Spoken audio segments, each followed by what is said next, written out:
And as always, welcome to those who have joined us on the screens as well. This is before we call the meeting to order. I'm going to just say that so people know I am looking at multiple things today. I've got a Zoom on so that I know virtually which who wants to testify. So I'll be looking at that. I do have, which I try not to have, but for the purposes of these early days, I have my phone here. So because there's a limited number of people that can come into the room at once. And so I will need to know if there are people downstairs, if they can come up. And then also we have council members through Zoom as well as the public. So I say all this to preface that this is our first hybrid meeting post-COVID. We're so happy to be able to have some of us back here and to have public walking into the meetings again. Are looking at how we continue to provide additional access to council meetings through the platforms that we've gotten used to using over the last couple months. And so I'm just going to ask people for patience as we work through this. And if there are particular items that are public hearing items, our public hearings and citizen comment is restricted to the part of the agenda that says public hearings down at the bottom. And so if you are here in person rather than remotely for one of the public hearing items that have been noticed, you're welcome to come up to the podium. We ask that you wipe it down.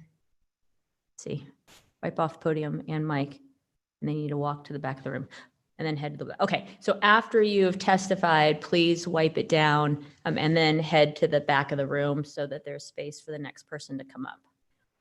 I will hear first from for the public hearings, the applicants, the parties of record, people that are here in person for the particular item, and then we'll move back to the Zoom that might have more people waiting to testify on particular items. For the appeal, you have to be a party of record, but for the other hearings, of course you don't, because it's a new hearing. And so with that, I would call this meeting to order. Our first hybrid meeting back in the building, Tuesday, June 9th, 6 p.m. And clerk, will you please call the roll? Agent. Here. Clegg. Here. Halliburton. Here. Sanchez. Here. Thompson. Here. Woodings. Here. All present. Thank you. And now we will, I guess I did it. I skipped the invocation, which we are going to do with a moment of silence, and then the Pledge of Allegiance. By me.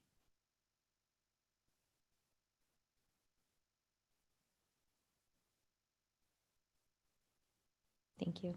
I pledge allegiance to the flag of the United States of America and to the republic for which it stands, one nation, under God, indivisible, with liberty and justice for all.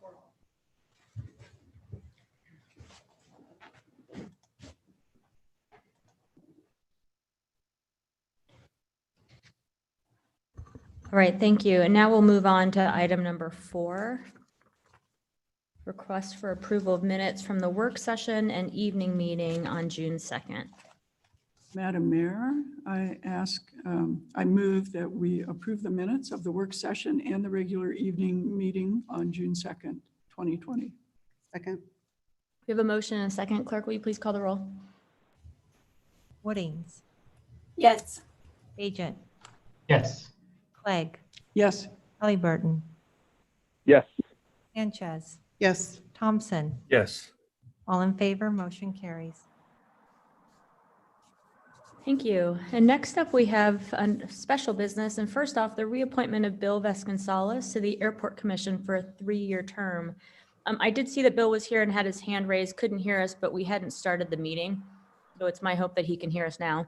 I would just like to thank Bill for his past service on the Airport Commission, and Bill, your willingness, where am I looking? Your willingness to serve again, really appreciate it. Madam Mayor, I ask unanimous consent for the reappointment of Bill Vasconcelos to the Airport Commission for a 3-year term ending June 2023. Without objection. And Madam Mayor, if I could, I've been the airport liaison for the last couple of years, and Bill's input on the commission is always valuable. His input in the community otherwise is very valuable. Thank him for his service and his willingness to continue. Thank you. And Bill, if you, now I have to go to Zoom. If Bill is here wanting to say something, Amanda will make it so that you're able to speak. Yes. First of all, I'd like to thank you, Madam Mayor, for nominating me again to serve on the commission, and Councilwoman Clegg, I'd like to thank you for your very kind comments as well.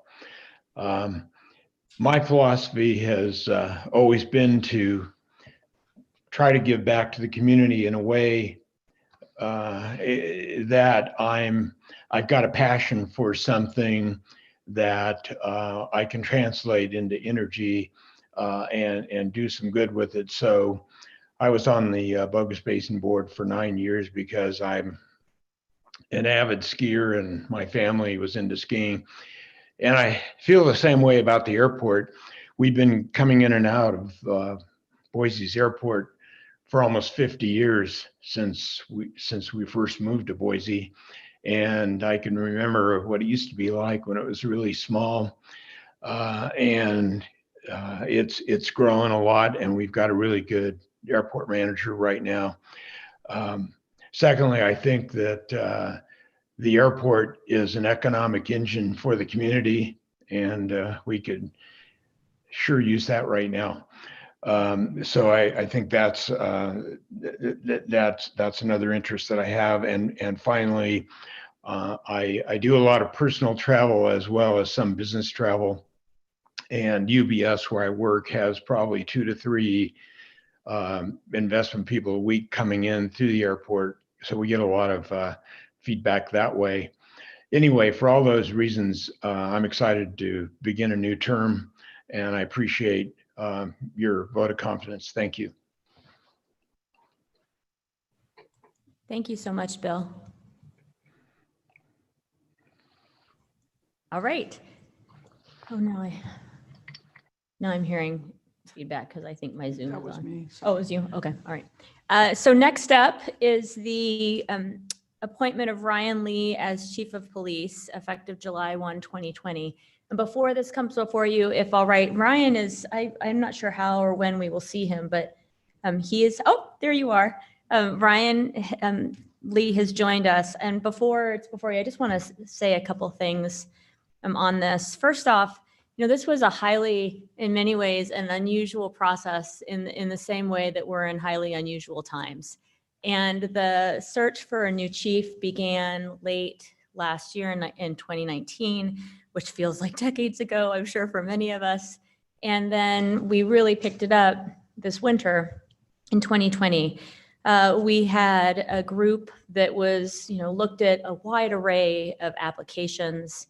And then we had multiple community panels that whittled it down. And we did most of this remotely. So my first interviews with our applicants were via Zoom. And then we had more community panels than the city has ever had as part of the police chief search, all of which were conducted by Zoom to give a wide array of people in this community the opportunity to hear from the applicants, ask questions, and then weigh in, all of which I read. And then I had a final interview at the end of all this, also by Zoom. So it is somewhat fitting, Mr. Lee, that we're confirming you by Zoom this evening.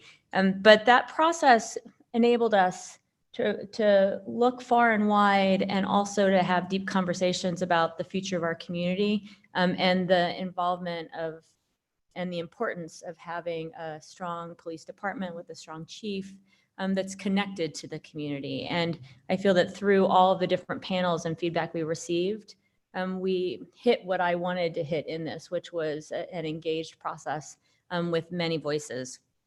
And at the end of all this, it brought us Ryan Lee, and I really believe that he's the perfect choice for this city. And I'm going to talk about it from an approach to public safety, and then just an approach because we love Boise, and he's so excited to be here. Ryan Lee's approach to public safety and where transparency and citizen engagement, community relationships, and support and support and teamwork within the department fit into it, I believe are the perfect fit for this community and what we need at this time. And so that is the most important piece, of course. We are committed to ensuring that we have a safe and healthy community. That's the job of the chief in partnership with us as a council, mayor, and city.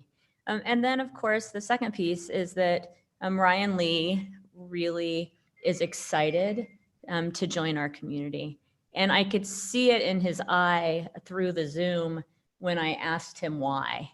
And he has friends here. He's has kids who he's moving here, and of course a wife who's willing as well. But he, like all of us, has felt when he's here, and it led him to apply the connection that we have to each other and to this community. And he is committed, as is his family, to joining our community and being actively involved members of it, just as we all know that residents of this city love to do themselves in terms of coming together and building a community that we can all be proud of. And I also, in addition to welcoming Ryan on a more personal level, want to welcome his wife Jessica and his son Harper, who's a senior at the Air Force Academy, so won't be here. Hopefully he'll be able to be back at school in the fall. Otherwise he'll be here. And then his daughter Piper, who will be a sophomore next year. And I moved in high school from a large city to a small town when I was an incoming sophomore. So I was thinking about the impact that this decision will have not only on our community, but on Ryan Lee's family today, and really appreciate their dedication to coming together, to embracing this place and the promise of it that we all sense. And it's kept us here, brought us here as well. And so with that, I would love to open the floor. Hope that you'll entertain this, and then we'll be able to hear from Ryan Lee and council members. Madam Mayor, if I could kick it off, I think it's appropriate to have a bit of discussion, and would like to thank you for bringing Ryan forward for confirmation. I was able to participate in the very first of those meetings, which were in person, at least around the table in the HR department. And then we quickly went to the Zoom meetings. And I can tell you that we had a wonderful group of candidates, and as council leadership, able to ask all of them questions that we knew, not just for ourselves individually, but all the council members were interested in. Ryan stood out for me because of his commitment to community policing and his commitment to evidence-based decision-making. When I first came on the city council, the city of Boise had not a very good reputation in terms of how it treated members of the community during police interactions. And that was something that many of us worked really hard to change, to turn around. And I think the evidence of much of that we've seen in this last month, when tensions have been so high and people have been able to gather and mourn and protest, rally in ways that we're still safe. And I think it's a testament to that commitment, but it's not enough. It's never enough. There's always much more to do. And I've been so impressed with Ryan's commitment, not only to do that work, but to do it based on evidence, based on what works and how it works. And with that, I will be, once we get to that point, supporting confirmation for our new police chief tonight. We need to have a motion on the table for discussion. I think legal told me it was better have discussion first. Perfect. Okay. Madam Mayor, Yes, Council President Pro Tem. thank you. Alongside Council President Clegg, I also got to be part of that interview, which seems like a lifetime ago since we've been basically working from home since that time. And it was an honor to be able to take the many concerns of council into that interview and ask Ryan those questions that council had and wanted, kind of communicate what we wanted from our new police chief. And it felt to me like his fit with all of those desires of our members of council and the community was so strong. And despite having such a great pool of applicants, it was great to see Ryan come through that. I was very excited. So I hope that we're able to welcome you and your family to Boise. I know how excited you are, and I'm sure you're going to find a great dojo to join. And yeah, welcome. Madam Mayor? Councilman Thompson.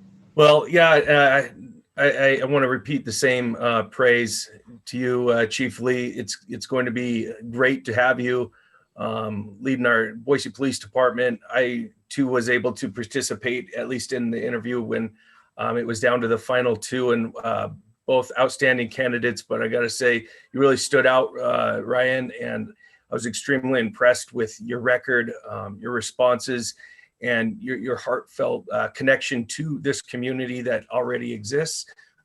And I think it's going to be great for both of us, both the community and for you and your family. I think you're really going to love living here and working as part of this this unit. I think you come into a good position in that I think our Boise Police Department does an outstanding job. Our BPD does an outstanding job already, and you can just take it to new heights and find new ways to continue to get even better. So welcome, Chief Lee, and look forward to working with you. Madam Mayor. Go ahead. I would just like to echo Madam Mayor, council leadership, and Council Member Thompson's sentiments. Welcome to the community, soon to be Chief Lee. I very much wish I could have been a part of the interviews and would have had the opportunity to meet you in person. But that will soon come. I hope you will accept an invitation to come meet with me on my deck, because the Zoom is just not my thing. And I love to meet people in person. So I hope you'll take me up on that offer. But you know, one thing that we're going to be working on here in earnest in the city of Boise is our strategy for diversity, inclusion, and equity, and everything that we do moving forward in the work of the city of Boise. And it's very important that we just don't speak of it in terms of outward appearance, but that it be woven into the way we do our work. I very much felt I should have been a part of this process. I'm the only person of color on this council. I'm a former civil rights investigator with the Idaho Human Rights Commission. I have worked directly with victims of domestic violence, families with children who are in danger, immigrants. I feel that I could have brought a lot to the table, not so much just in selecting the chief, but informing the chief to come about issues that I felt I could give a personal perspective on. So moving forward, I hope that when we select our new fire chief, that I will be able to be a part of that process, because it's important. It's important that we have that. I am so excited for our new chief. I wish him well, and I look forward to having a very deep and rich conversation about the issues that I have seen from my perspective as a person of color, having lived in Boise, Idaho for 30 years. We have had some incidents that have happened in other parts, not just of Idaho, but in the country. But the people of Boise are so tenderhearted that they feel compelled to speak out and to reach out for guidance on how to respond to these issues. And in at least 2 occasions, I have been one of those people that they reach out to, but it is exhausting work. And so I look forward to the training that my colleagues and I are going to have so that moving forward, people in the community will know that they can reach out not just to the sole person of color on the Boise City Council, but to the mayor, to my colleagues on City Council, because they will have received training and they will know how to respond to these concerns. So again, welcome, Chief Lee. Madam Mayor, Go ahead, Council Member Halliburton. Halliburton. I'm trying to find some words here in real time. First, I guess I want to do 2 things. I want to welcome Chief Ryan Lee to Boise.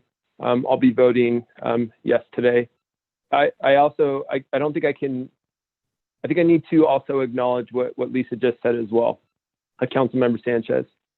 I was part of the interview process, and I feel really lucky to have been part of that process and to have had the opportunity to interview 2, great candidates. In that process, I think I made an assumption that Councilmember Sanchez was part of that process as well. I remember candidate Lee at the time answering a question so well that I was like, well, shoot, Lisa must have asked this question already because the answer was so good. And so again, I made an assumption that Councilmember Sanchez was on there. And in this moment right now, as I'm talking, I'm realizing that I need to own that assumption that I made, that I should have asked and made sure that Councilmember Sanchez was included in that discussion, because I do think that right now, if we take a look at the world around us, it's very clear the problems when we face when brown and Black voices are not included. And that assumption, I think on my part, played a responsibility in that. So I guess I would like to apologize to Councilmember Sanchez for making that assumption and make a commitment to not let that happen again, because I do believe that you should have been on that committee. Thank you. I accept your apology. Thank you, Councilmember Sanchez. I do want to welcome you to this community, Chief Lee. I have had the incredible opportunity to work with the past 2 chiefs, Chief Masterson and Chief Bones in Boise. Chief Bones and I are both over 6 feet tall, pretty large dudes, and we have both cried together, handing out bicycles to incoming refugee children. And one of the things I really admired about both of our last chiefs that I saw in you was this tremendous servant's heart, and this feeling of kindness that is very outward. That was something I noticed in the interview process. I noticed in the answering of your questions. And I think, one of the things that I hear sometimes in Boise is we like our homegrown folks, and, we like our local things, and people sometimes wonder about people coming in and growth. And I think that one of the beauties of our city is that we have really strong identities that attract people to the identities that we have, that also bring new things to our community as well. And if anybody had any concerns about bringing a chief in from a bigger city, I would say this is a person who truly believes and will reinforce the wonderful identities that Boise has, but also our great opportunities to grow. So I'm really excited to having you here. I'm excited to showing you around town, my hometown and my home state. Can show you where the great vegetarian restaurants are, where the great bike paths are. And I really do look forward to confirming you today. So thank you. Madam Mayor, Go ahead. I guess I'll speak directly to our new police chief before he's the police chief. I'm excited to have you. I haven't met you. I've read a lot about you. I've heard so many wonderful things about you. I'm excited to vote yes to your appointment or confirmation, whatever the word is for what we're doing here. I'm excited to have you here in Boise. I think our whole country is in a transformational time, and we have a lot to be proud of in reforms that we've made in the past. In some ways, Boise, I think, has done some of the things that other parts of the country are trying to do. And I'm a little envious of the incredible position that you have. You get to lead a police department in taking what may be step two of certain steps to address the problems our country is having now. I'm excited for you. I'm looking forward to working with you, and welcome to Boise.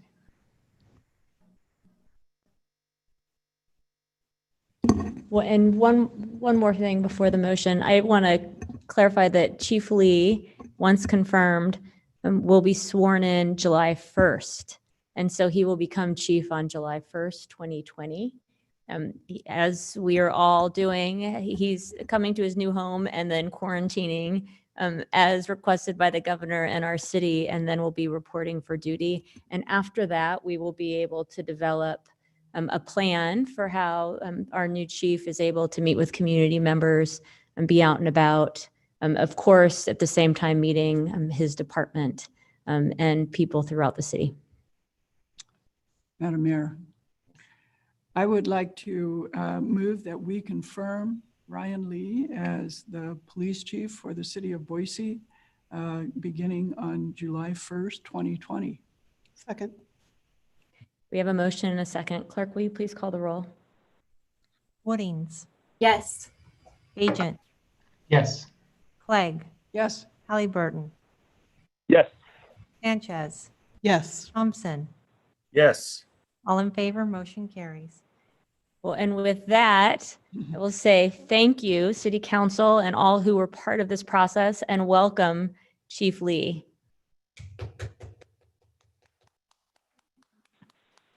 Thank you. I imagine, Chief Lee, that you'd like to say a couple things. You're still muted. We will, oh, great, you're unmuted. Yes, good evening, council members and members of the community watching online. I want to express that I'm both excited and humbled for the opportunity to serve as your chief of police. For those of you that have not yet met me, I've been a police professional for almost 20 years in Portland, Oregon. I rose through the ranks from community police officer to assistant chief of police. I've served in a variety of assignments over my career, spanning from patrol operations to investigative assignments to supervising the support side of the organization. These experiences have helped me to develop a deep understanding of the complex workings of a large police organization and have equipped me well to serve as your chief of police. From a training and education standpoint, I hold a master's of criminal justice from Boston University, a police executive certificate from the Oregon Department of Public Safety Standards and Training, and I'm a graduate of the Major City Chiefs Association Police Executive Leadership Institute. Above who I am professionally, though, I am a husband and a father with a strong belief in service to others. My family and I look forward to joining the community and making Boise our home.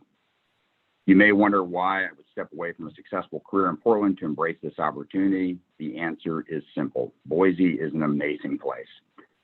It's sitting at the intersection of deserts and mountains with a river running through downtown, and the geographical splendor and diversity of this city is only matched by the amazing culture and community. Without exception, everyone I've met from here has been gracious and welcoming. They love all things outdoor. They are respectful and kind to each other. Boise residents project a strong sense of rightful pride in this city. While I was researching this opportunity as chief of police, I spoke to many members of the community, but I believe one person summed it up best when he succinctly told me, I left here to live in other cities and they weren't like Boise. I just had to come back. I feel safe walking around downtown here. It just feels like home.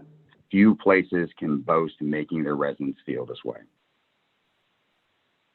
With all these positives, it's no wonder that Boise is a rapidly growing city. Sadly, I've seen other cities, particularly in the Pacific Northwest, struggle to preserve their identities and sense of community as they've grown over the past few decades. Without careful stewardship, especially from police, the hustle and bustle of a growing metropolis can stifle that hometown feeling. And I am drawn to serve as your chief of police to help protect this community, preserve its amazing values and culture, and ensure that as it grows in size, it still feels connected and welcoming to all people. I cannot avoid the fact that the national narrative surrounding policing that plays as a backdrop to this meeting has brought the police profession under increased scrutiny and challenged the leadership of many other cities.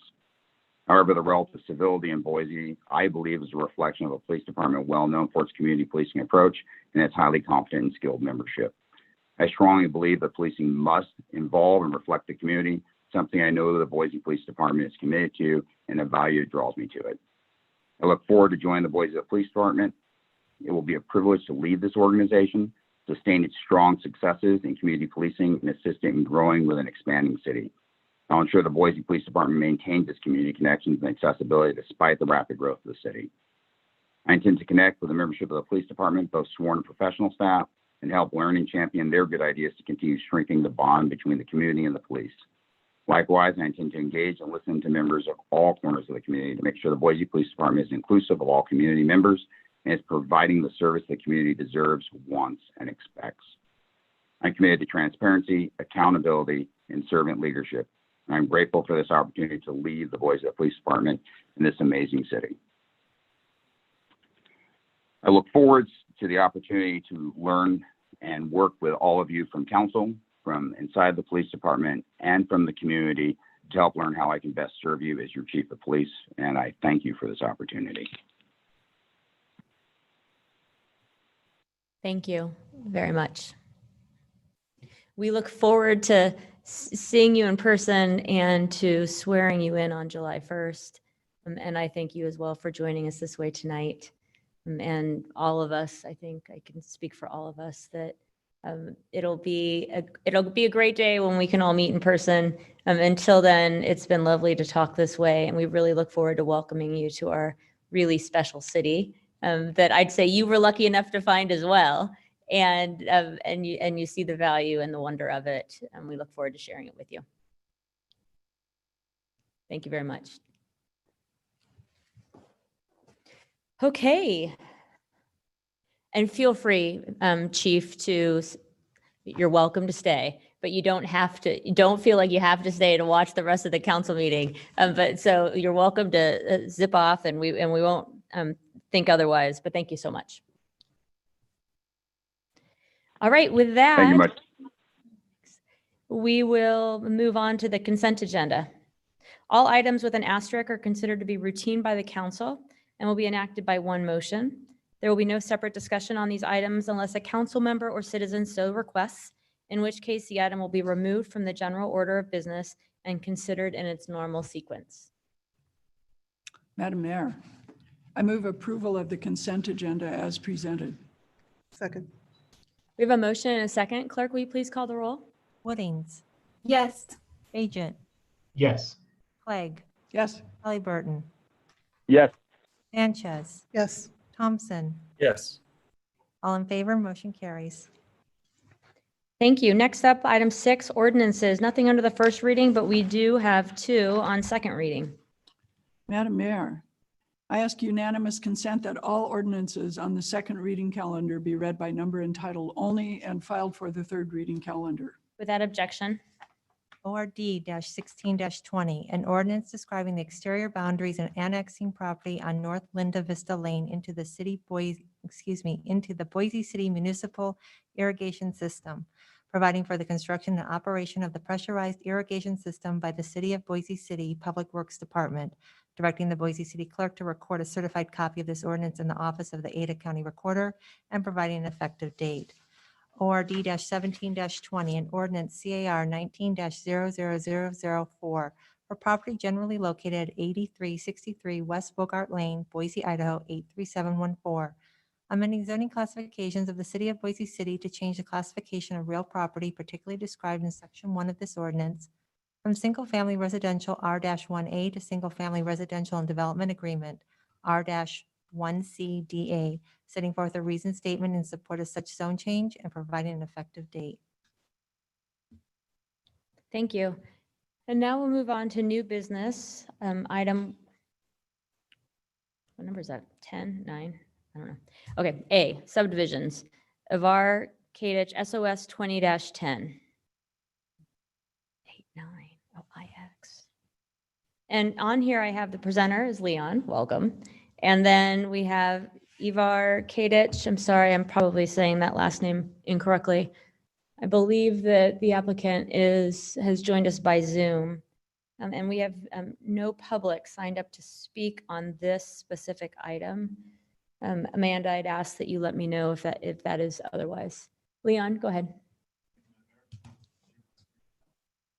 Your mic, I think, is, I don't know if it's on. Can you hear me? Oh, yeah. Is that better? For some reason, I'm louder to myself than you are to me, but I guess your mic's working.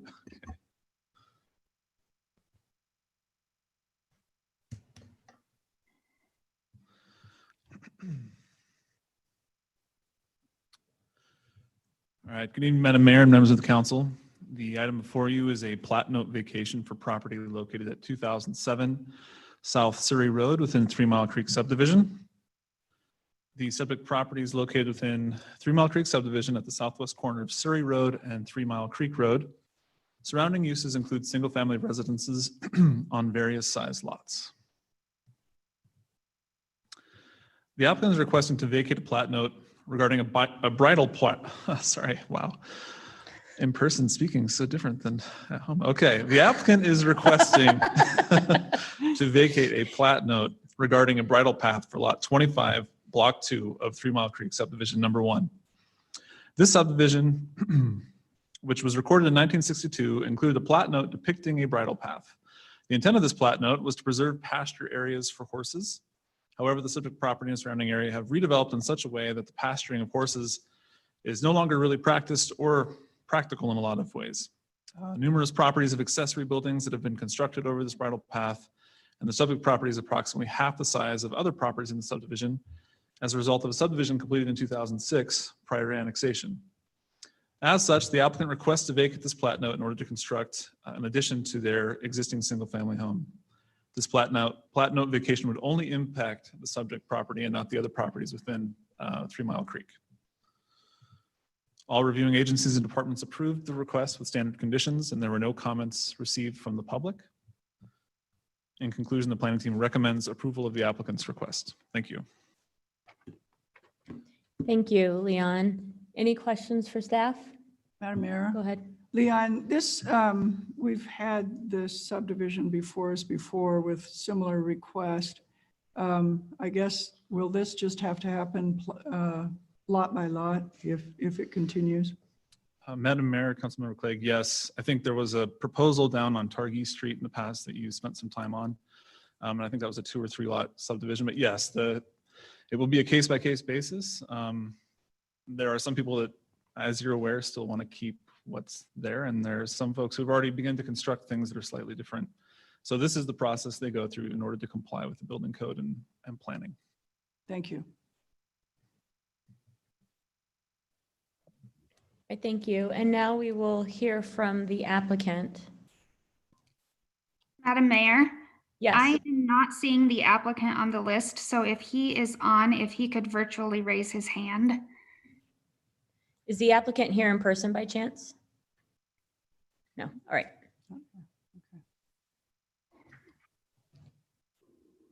Well, it used to be the case that the applicants of subdivisions didn't always join us if they were in support of the terms and conditions of the staff report and recommendations.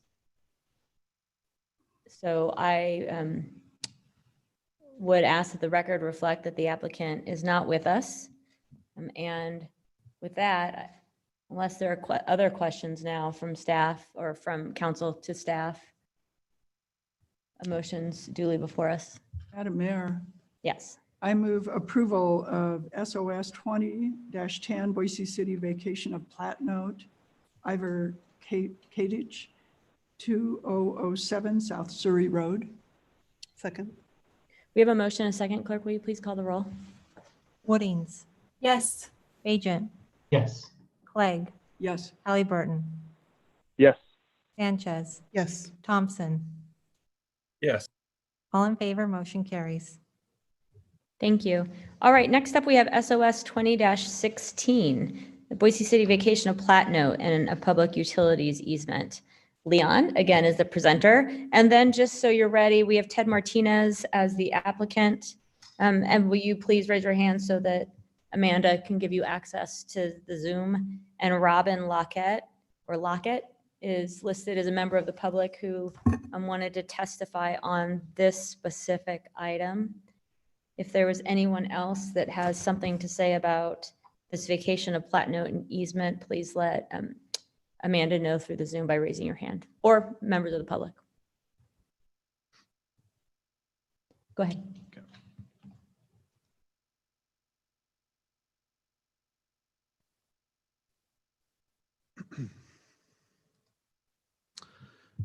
Thank you, Madam Mayor, members of the council.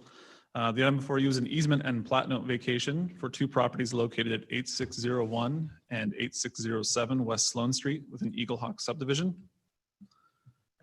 The subject properties are located within Eagle Hawk subdivision near the southeast corner of Sloan Street and Bogart Lane in Northwest Boise. Surrounding uses include single-family residential to the north and west. To the south and east is Magnolia Park. The applicant is requesting to vacate a 10-foot general utility easement and plat note regarding lots 4 and 8, block 1 of Eagle Hawk subdivision. This subdivision, recorded in 2019, includes a 10-foot easement and plat note for general utilities along the western boundary of lot 4, block 1, and the eastern boundary of lot 4, block 1. At 10 feet, this easement is double the width of the 5-foot required side setback of the development. The applicant has secured all relinquishments to these easements from affected utility providers and public agencies. As such, the applicant requests to vacate these easements and plat notes in order to complete the construction of 2 new single-family homes within the subdivision. These vacations only impact the subject properties. All reviewing agencies and departments approved the request with standard conditions, and no comments were received from the public. In conclusion, the planning team recommends approval of the applicant's request. Thank you. Thank you, Leon. Any questions for Leon? All right, and with that, we will go to the applicant. I actually saw that the applicant here is listed as I think Ted Martinez, but I saw on the Zoom it says Steve Martinez. So I apologize if I got the name wrong. Will you please, if you've joined us, state your name and address for the record, and then we're happy to hear your comments. Perfect. Thank you so much, Mayor and Council. This is Steve Martinez. You were right. Ted Martinez is my father. He's the one that's kind of been handling this on that end, but address is 9165 West State Street, Boise, Idaho 83714. Really just kind of stand for question. I would like to give my hats off to staff on this, doing this process through COVID and lockdown with all the different jurisdictions, and staff has obviously been a fun process. But like I said, hats off to staff for helping us through this process. Thank you, sir. Any questions for the applicant? Doesn't look like it. All right. And then we also had Robin Lockett. And ma'am, will you state your name and address for the record as well? Madam Chair, Robin Lockett, 7287 North Bogart Lane in Boise, 83714. Thanks for joining us. Thank you, Madam Mayor. My question is, before those easements are vacated and the project's completed, will the gazebo that's intended to be constructed in the new subdivision be completed? Sure. Sure. The staff is willing to answer that question. Leon? Madam Mayor. Thank you.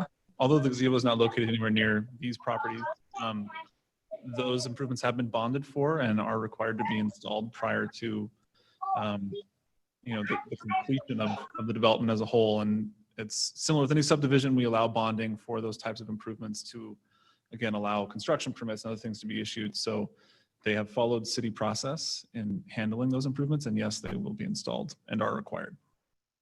Thank you. Madam Mayor, Yes, go ahead.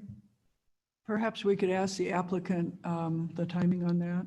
That's a great question. Steve, if Steve Martinez if you're still with us, I am. could you give us a sense of timing on the gazebo?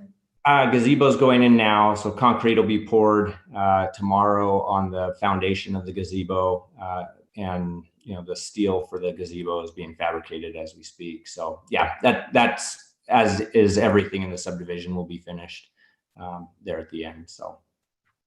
All right, thank you. All right. I just want to make sure that there was nobody else here for this item in particular. All right, and with that, motion's duly before us. Thank you for joining us. Madam Mayor, I would move approval of SOS 20-16 Boise City Vacation of Plat Note and Public Utilities Easement, Ted Martinez, 8601 and 8647 West Sloan Street. Second. We have a motion and a second. Clerk, will you please call the roll? Woodings, Yes. Agent, Yes. Clegg, Yes. Halliburton, Yes. Sanchez, Yes. Thompson. Yes. All in favor, motion carries. All right, thank you very much. Now we will move into public hearings. First up is 19-28 Kelly Kitchens at 9000 West State Street. We have Leon Letson who will be presenting again. Welcome back. Jay Gibbons and Kelly Kitchens as the applicant. And then we have the Northwest Neighborhood Association represented by Dennis Dunn. Hello, Dennis. So Amanda, if you would please tee them up. I have Robin Lockett from the public again listed as someone that's signed up. After that, we'll move to see if anybody here in the chambers wants to speak on this. And then Amanda will look to people to raise their hands. I see some others that live in the neighborhood that might be here for that. So raise your hands if you hope to testify on this item in particular. And with that, Leon, go ahead.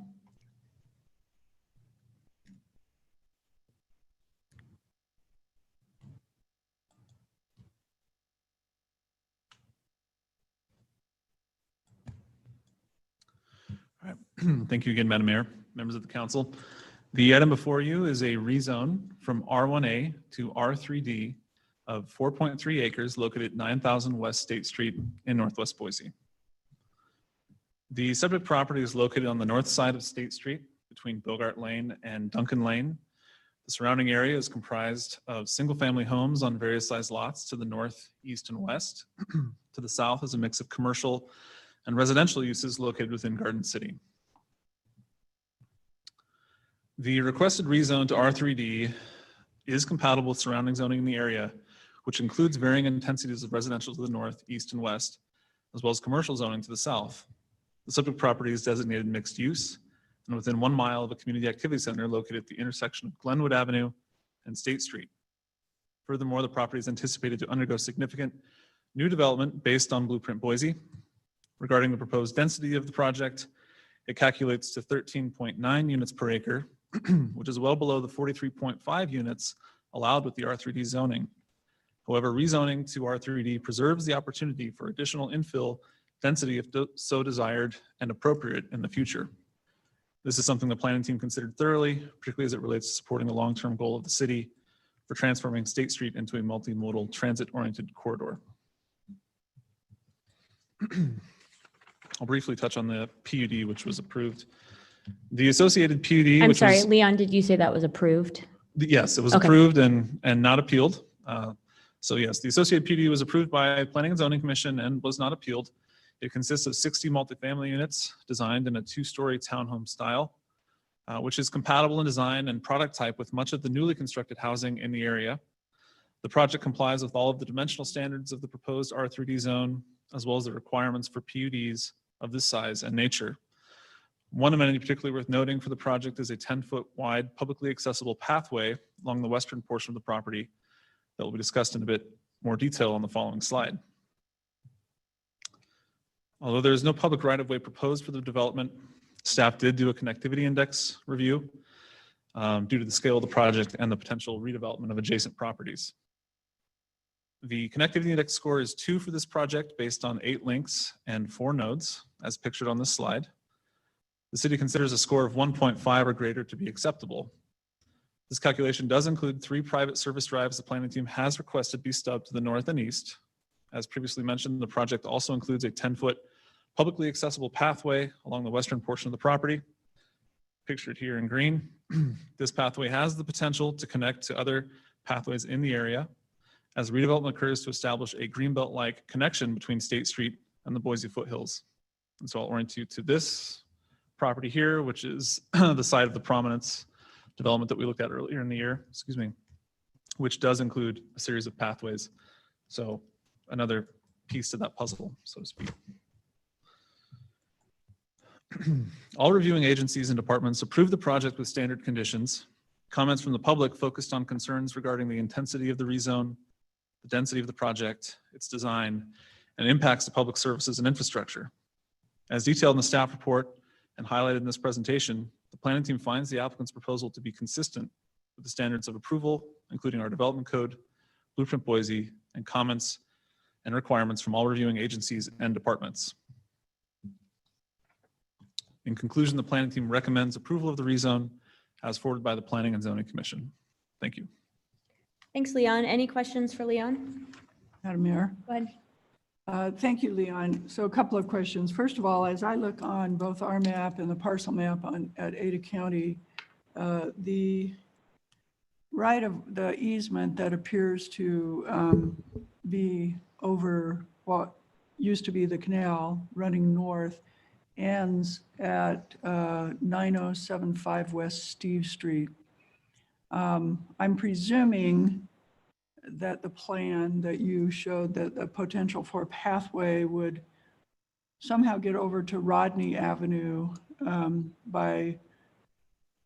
at the point where that last lot on Bogart Lane might redevelop, the one that has access to Steve and Rooney. Is that what is proposed with this? And tell me what process either the neighborhood or the city might go through to establish that gap in the right of way. Yeah, Madam Mayor, Councilmember Clegg, sorry. I haven't messed anybody's name up yet. So, you know, a straight line is obviously a quick way to illustrate a possibility. There are several large parcels to the north of this that could redevelop, which could allow us again to continue the pathway there. There's also a large HOA strip of land controlled by, I think, Matlock subdivision. There's a few other subdivisions involved. So in theory, we could negotiate agreements with HOAs as well to construct a pathway through that area. It's not developed with anybody's yard. It's not privately owned. I mean, it's privately owned in the sense that it's an HOA property. So in theory, yes, we could run something like this north-south if we can pull all those pieces together. As an alternative, which I think is a good one that you're exploring, is to route people to right-of-way areas with complete sidewalks and other facilities to eventually connect them north. So that's a plan B.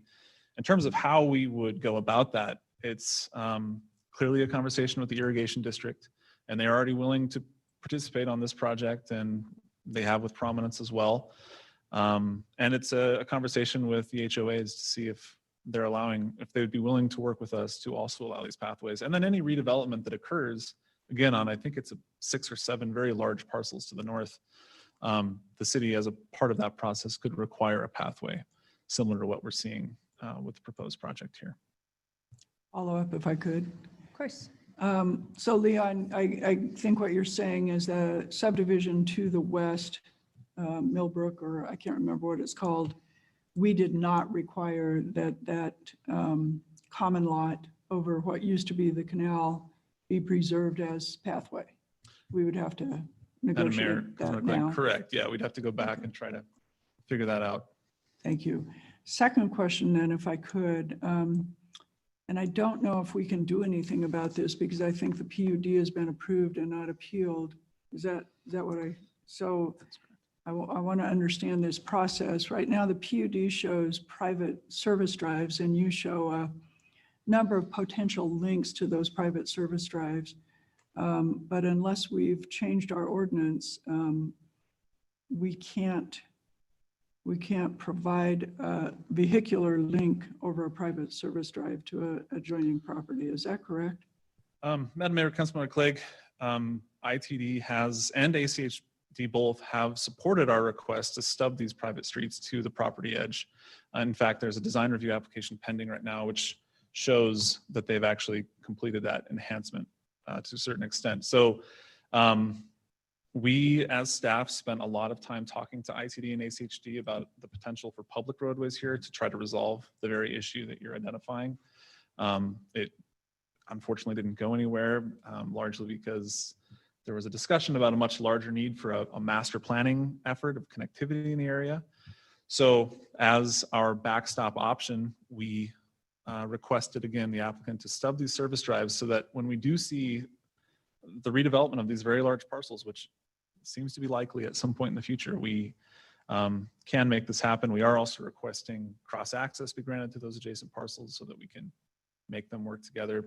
But it's certainly not as good as having a master street map for local roadways in the area that would have helped us a little more. Okay, and so why did we not require these to be public streets?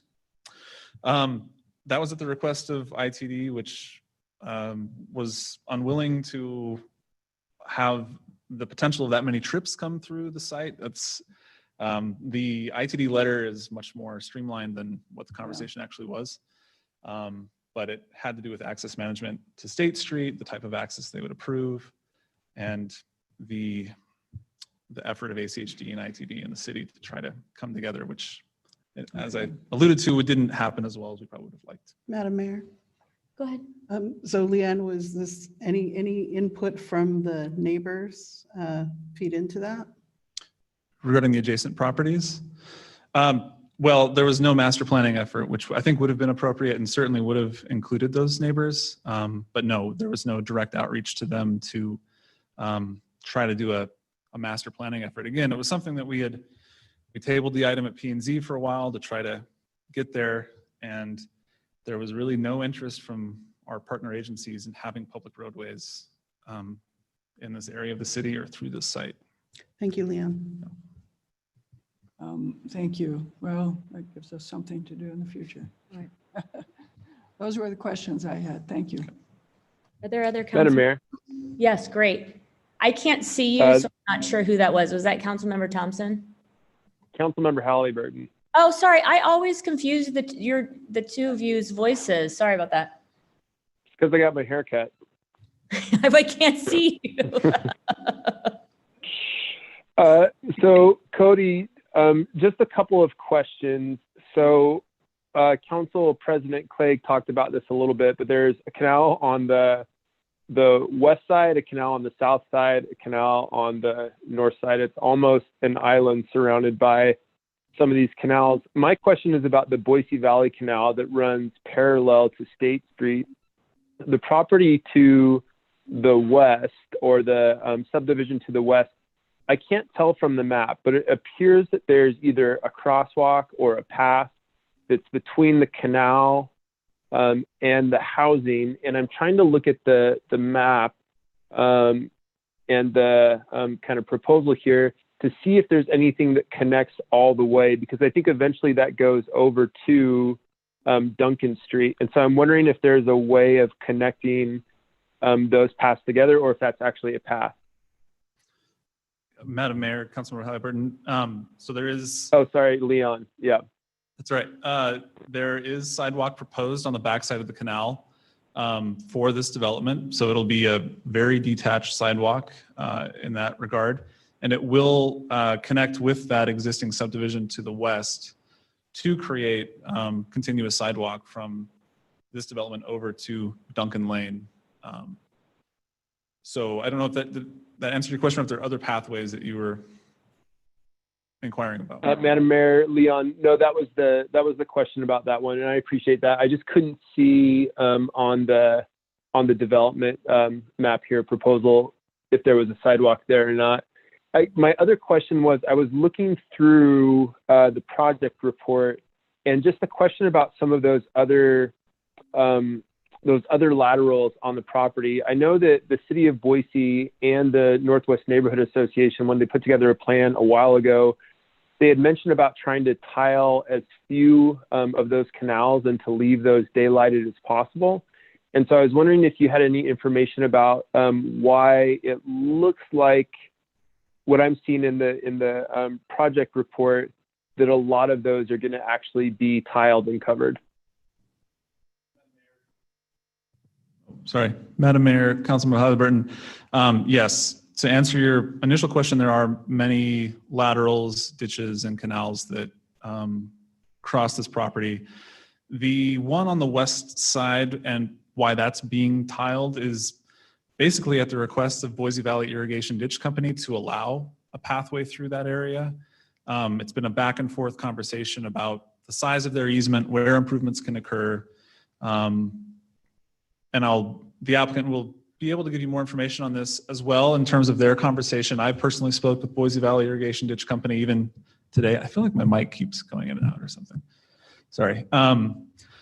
So essentially, Boise Valley Irrigation Ditch Company, John Patton is the gentleman who oversees that, has expressly said that if it's not tiled, he won't really allow anything within 25 feet of the ditch, which really has a very significant impact on this project in terms of where buildings could be located, landscaping, and the 10-foot pathway that we're trying to really start that connection from State Street into the foothills with. So it's largely driven by irrigation district company requirements, but the applicant, Jay Gibbons, has spent even more time talking to them than me, and I'm sure he'd be happy to share with you kind of what that conversation has looked like.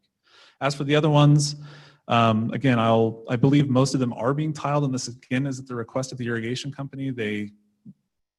Their default mode is to tile as a way of, maintaining the property, and I do know that kind of conflicts with some of the interests of both the city and the neighborhood in keeping as many of these open as possible, and I think that's the tension that we're navigating as we try to figure that out. Thank you, Leon. I appreciate that. I'll kind of process that in my head and see if I need to follow up with the applicant or later on. Thank you.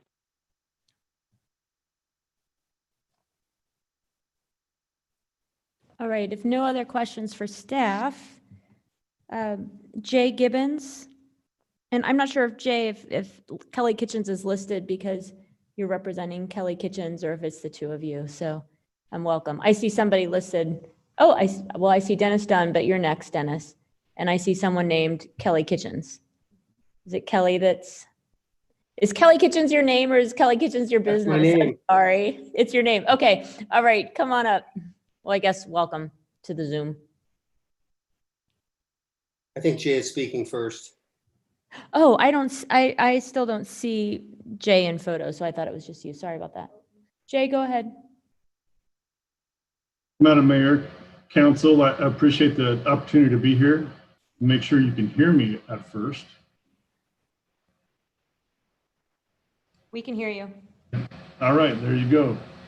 And you got a picture as well. Oh, now we can see you. Welcome. Thank you. So our project, our 4.3 acres, as Leon noted, we're kind of got a moat going on. We have a canal that runs along State Street. The Boise Valley Irrigation Ditch Company has lateral number 34 on the west property line. You've got Drainage District number 2 that has a drain that runs the north property line and halfway down the east property line. We spent a lot of time coordinating with those two irrigation infrastructure districts. I actually met with the board of the Drainage District number 2, and their board asked me to prepare drawings to tile that from a maintenance standpoint. It's been dredged out over the years to the point where it's about 6 foot deep. It doesn't run a ton of water. It is a drain. The only time it really has a whole lot of water in it is when the river is at flood stage. And so I'm working with them to figure out, pipe size and grade. And we have to go back for a license agreement with our construction drawings to rectify that. One thing I will note, as far as both Boise Valley Irrigation District Company or Ditch Company and the Drainage District number 2, as far as drainage and irrigation easements are concerned, anytime you're working with the irrigation or drainage district, they assert an easement adjacent to their infrastructure, their ditches or drains for maintenance purposes. And many times it's been called into question how wide each of these, easements are in, and that's the way it is across the valley from a development community. Anytime you talk to them, they will tell you, okay, here's what our easement is. And in this case, when the ditch is open, the drain ditch on the north and the east side is open. It's 100 foot is what they will tell you. And that is not necessarily, you won't find it in an easement document because standard practice with them and any of the irrigation is they have so much infrastructure across the valley, miles and miles and miles and acres that they provide irrigation water to. They were never necessarily surveyed. So they rely on the development community at such time as there is a development interest. They will require that we prepare an easement document for them and negotiate the width and any improvements that may occur inside or what may be prohibited from being inside that easement. So pre-development, we have a 100-foot easement, so it's 50 foot on each side of that drainage ditch that runs on our north property and cuts down along the north side down to the east side. And in working with them, if we tile it, that cuts that easement down. Now we have 25, it's a 50-foot easement at that point post-development, and they have 25 aside. In this case, the properties, the large acre lot properties to the north, it's a Westby subdivision. It was platted in 1976. There are 8 or 10 properties, very restrictive covenants to make sure that that open space remains. And granted, at some point, everybody will get together and redevelop and at some point in the future. But for present, on that, when that was platted in 1976, the property that's directly to our north has a 25-foot easement line drawn on that plat where it meets our property line. And where the ditch currently goes into our property deeper than that, they have no easement. So if we were to propose to tile this on the property line, on the north property line and east property line, we would be asserting an easement onto an existing plat. And we chose not to do that and trying to be a good neighbor and work with our neighbors. I've met the neighbor that would happen too. We are absorbing, that's why on our northeast corner, you'll see a big setback from building and from parking. We've absorbed that entire 50-foot easement on our property so that it doesn't end up impacting the neighbor to the north. So in doing so, in tiling that, we're being required to provide a maintenance access road, which will serve also as pedestrian access. It'll be a compacted gravel road that they can drive equipment, or the ditch rider can drive that road to get to it, and it connects to the property on the north and on the east. On the irrigation lateral number 34 that's on the west property line, as Leon said, he's talked to John Patton. I met on site with John Patton early on, and when we made the decision when we submitted this for a rezone and a PUD that we would tile that ditch and be able to provide a pedestrian pathway connection to the city. What we heard at the Planning and Zoning Commission hearing was the neighbors want that open, and there was some sentiment and agreement from the Planning and Zoning Commission. They didn't really put a condition on us per se to that effect. But so when we went we prepared our plans to go to design review, and we purposely held off on that until after the Planning and Zoning Commission so that we could properly address and have the appropriate response for design review. We showed the ditch to remain open. At that point in time, the Boise Valley Irrigation District then submitted a set of comments to the Design Review Commission that they were adamant that that be tiled.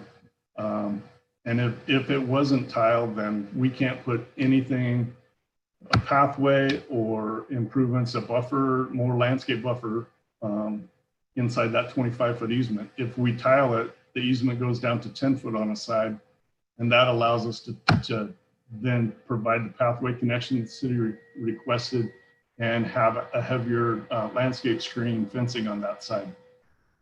From an access perspective, we worked with ITD, we met with them several times, and they have a permit process for access.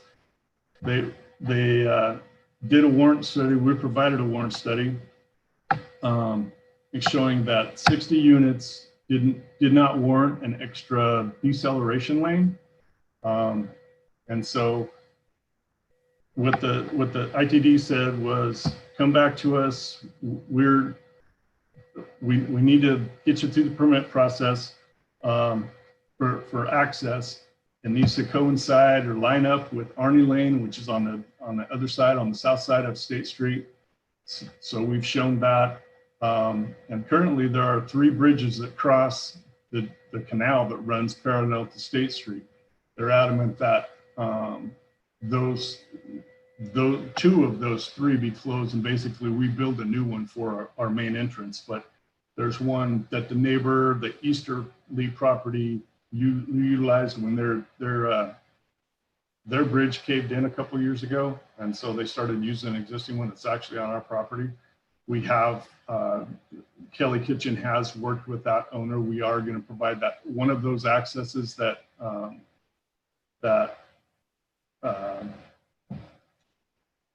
Leon showed to the southeast access that currently on the site plan that you see ends in a trash enclosure.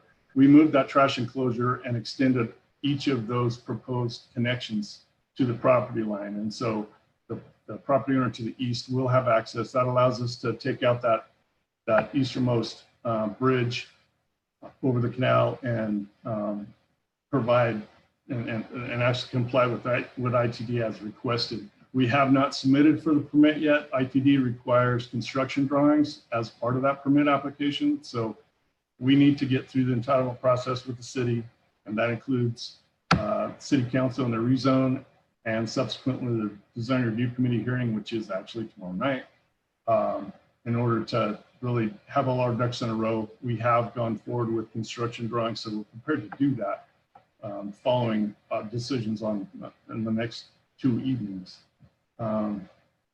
With that, we have 32% open space, and I think that we've met the intent of the questions from the neighbors. We've been good neighbors. We're continuing to be good neighbors. And with that, I'll stand for questions at this point.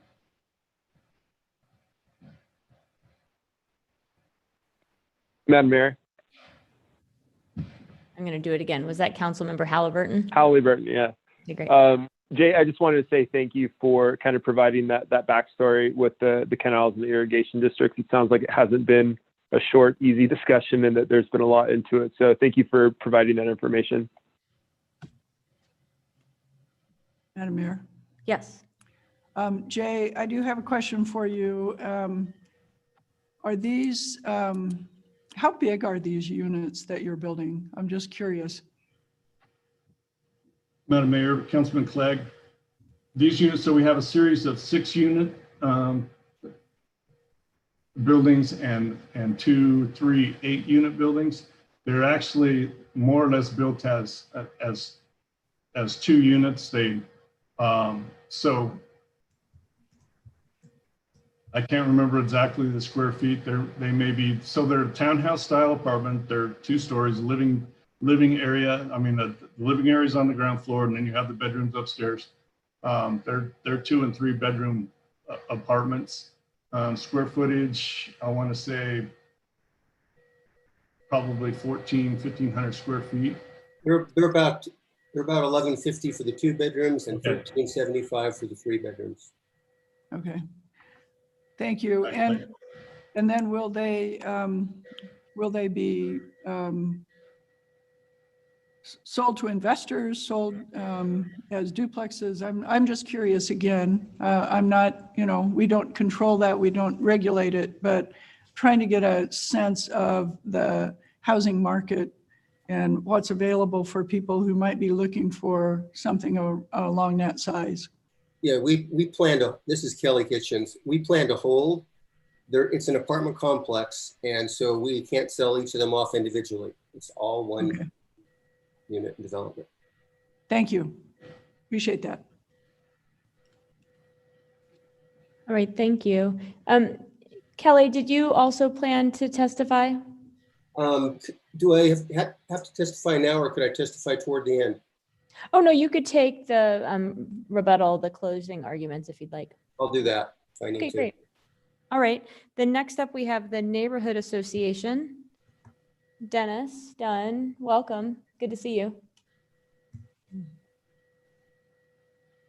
Or I saw you earlier. And you can see me, and you can see me again. And I need to, and nice to see everyone. And oh my, do I wish we could just all gather like we normally do. I need to clarify that I am not the lead presenter. I'm just scheduled to testify for 3 minutes. Erica Schofield will be presenting and leading the neighborhood presentation. So, all right, and Dennis, we should actually have Erica up first. Yes, please. Great, thanks. Amanda will help us with that. Great. I'll mute. Share screen.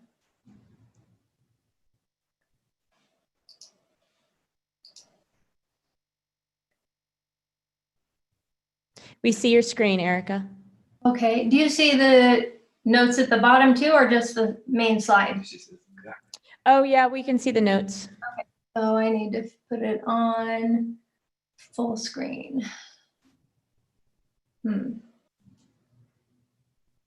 Just a moment. Oh, and also, will you please, Erica, while you're doing that, I've been forgetting to ask and remind people to give their name and address for the record, if you please do that. Yes, just a moment. Thanks. Now is it just for full slides? Yes. Okay, Erica Schofield, 7363 West Limelight Court. I am a board member of the Northwest Neighborhood Association. Before I begin, how much time did the applicant just take? Yeah. I'm asking in terms of how much time we Sure. will have. Yeah, and you've got, I'm obviously, they're rusty on that because we didn't announce it, but we did time it. So I hope my time stopped. It was 8 minutes, so we're going to stick with 10 minutes as that time that we allow both parties. Okay, for the record, I'm going to say that doesn't give us enough meaningful time. We have some serious safety concerns and worries. I will go as fast as possible. When I have slides that show legal code and such, I'm just going to briefly mention them then, because 10 minutes is going to be a rush. Great, and we've got those in our packet too. We are not necessarily opposed to most of the building elements of this project, but we're advocating for the city to ensure the public safety in our neighborhood. Our intent is to help implement the plans of the corridor, but safe infrastructure is fundamental for successful TOD. And right now we lack safe and functional multimodal infrastructure, so it doesn't support the transit options. It actually works against it. We do not agree with many of the opinions in the staff report. The fact that they say all necessary utilities and infrastructure are readily available to the site, finding that the application is consistent with the standards for the approval, and the correspondence received from the commenting agencies indicating no undue burden on services and transportation. We disagree with all of that. The Boise's governing documents for this corridor show that pedestrian access is to ensure that there is continuous sidewalk access. And the new State Street Corridor Transit Development Plan says that streets should provide spaces where people feel safe and welcome. You're going to see that that does not show up in this situation. These are adopted documents in the comprehensive plan. In the Northwest policy section of the comprehensive plan, it says ensure all transit stops are connected to sidewalks or other pedestrian facilities. So here's a bird's eye view looking down at the property. Green is sidewalk, red is no sidewalk. So I want you to take a moment to look at that because it plays into many other things as we go forward. The slide to the right is the Bogart and State Street intersection, which is right here. And it has a crosswalk here and a crosswalk here. But this property is over here. So you get here, you proceed down the red, no sidewalk, and you cross with no crosswalk to what hopefully might be a bus stop at some point in the plans, but it's pretty unsafe to get there. If you're going to go to school, you go down State Street, no sidewalk, tiny stretch of sidewalk, no sidewalk. The missing sidewalk on Bogart Lane was the top 2015 request for sidewalk from the Safe Routes to School program. It's scheduled for 2022, so that could be a condition of approval. In the interim, parents will drive their kids to the schools in the park, and that just increases traffic, fuel consumption, and air pollution. In the Compass report, it outright says public schools and public works are within 1 mile of the proposal. However, there are insufficient bicycle and pedestrian infrastructure to provide safe access to these locations. This is what Bogart Lane looks like if you're going to be walking to school as an elementary school student. There's no continuous sidewalk. There's no designated bike lanes. There's a lack of street lighting. And in the winter, when we have less daylight hours, that matters. And there's heavy morning traffic commute or heavy morning commuter traffic, not so much in the afternoon when school gets out. A second issue we have with safety. We know that the fire code doesn't require a second access, but the fire code does say that the official can authorize it based on potential for impairment of a single road by vehicle congestion or other factors. This site is going to have one road right here, and it's got traffic, it's got potential for accidents lined up with Arnie across the way, and Arnie has a very popular local pub right here. And then we've got an intersection that has accidents at it as well.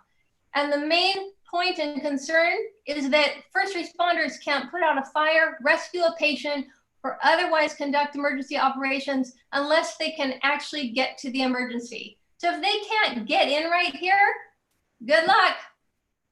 That's scary. So with the comments from the agencies, ACHD said no improvements were required, but this is not ACHD's jurisdiction. It abuts the highway. It's Idaho Transportation Department's jurisdiction. So their comment in their letter, they didn't have the right to determine that necessarily. ITD had plenty of comments. They were not resolved when the PUD was approved, and the project report shows that they're not resolved now. I realize the developer applicant just spoke to them, but they need to be resolved. I'm not going to go over them and use up my time. For reviewing zoning applications, it's required that all political subdivisions providing services to the site are given a chance to comment. We heavily emphasize this in the PUD. The Eagle Fire District was not solicited for comments. They frequently provide service to Northwest Boise. They're not on the transmittal document. There are no comments from Eagle Fire District, and this transmittal document's not in your report, so you can't even see who was or was not solicited for comments. The fire department's comments only apply to compliance with the International Fire Code. They do not comply with the comprehensive plan's policy for the adopted level of service standard for fire response. The Local Land Use Planning Act specifically says school districts are to participate in the planning process and the development process regarding public school capacity and transportation. Your packet does not have this letter in it. Neither did the Planning and Zoning's packet. The Planning and Zoning meeting was in February. This letter is dated May 14th. Please read this section right here.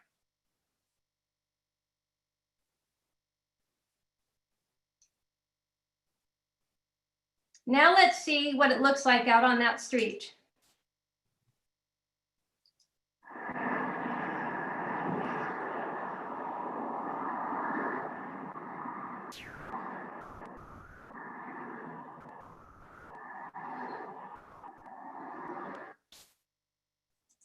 Where's the bus going to pull out to safely pick up those children at 50-mile-per-hour plus traffic? Actually, more like 60 is what people generally drive along there. There's nowhere for a bus to pull out, nowhere.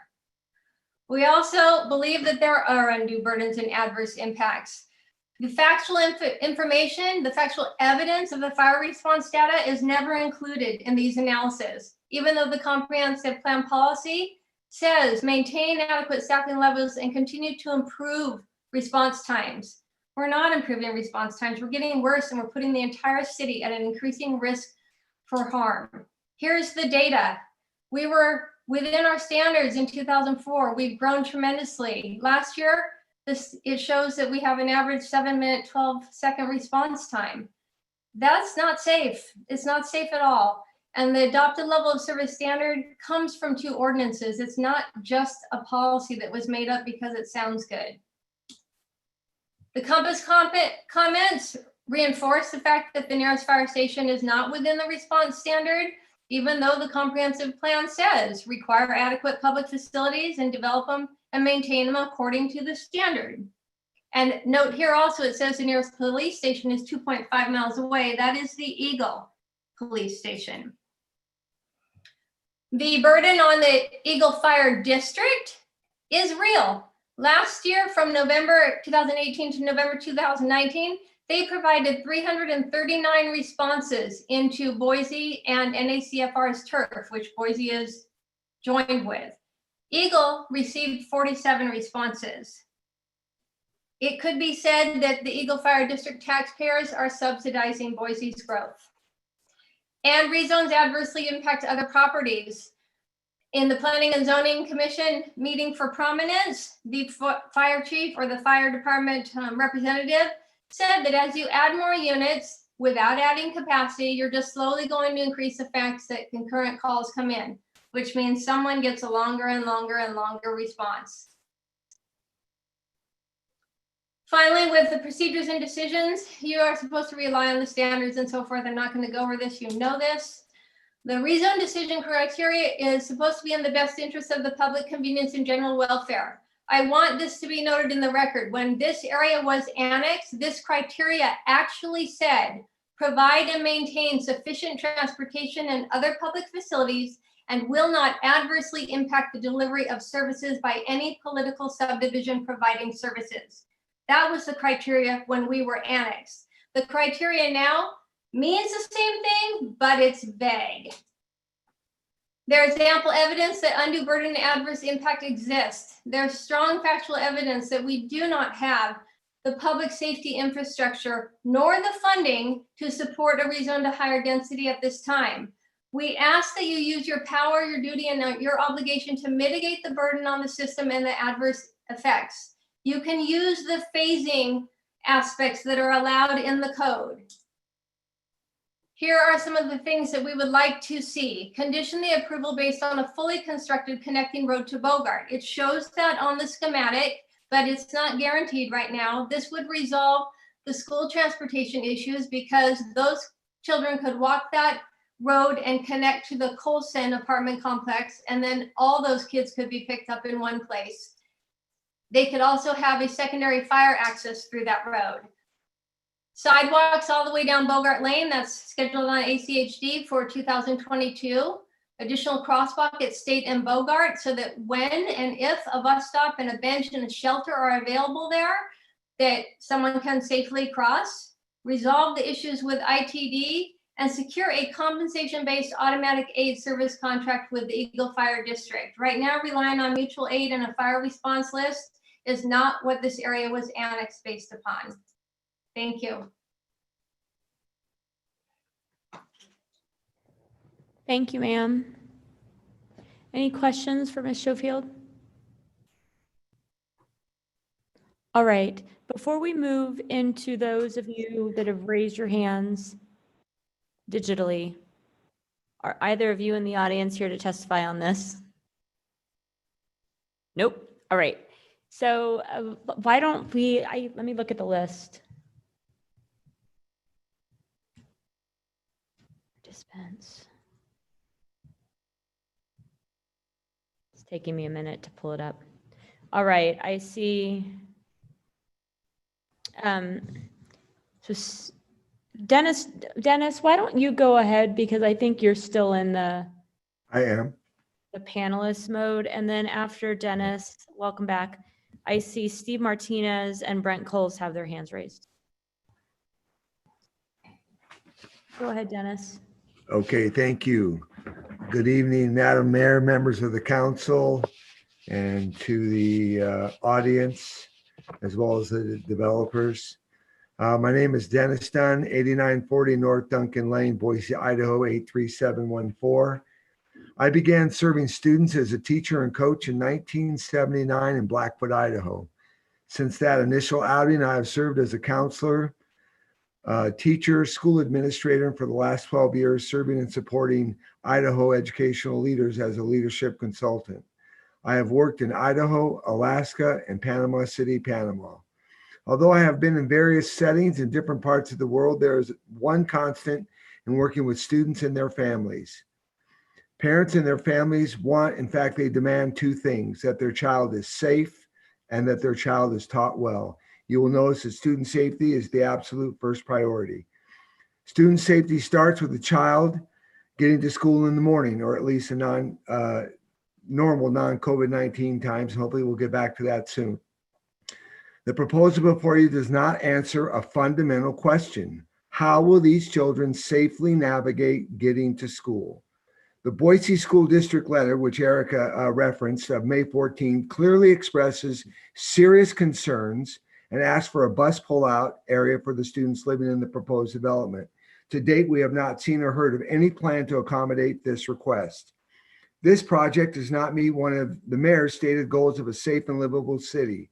How can it when our most precious resource, our children, are put at risk?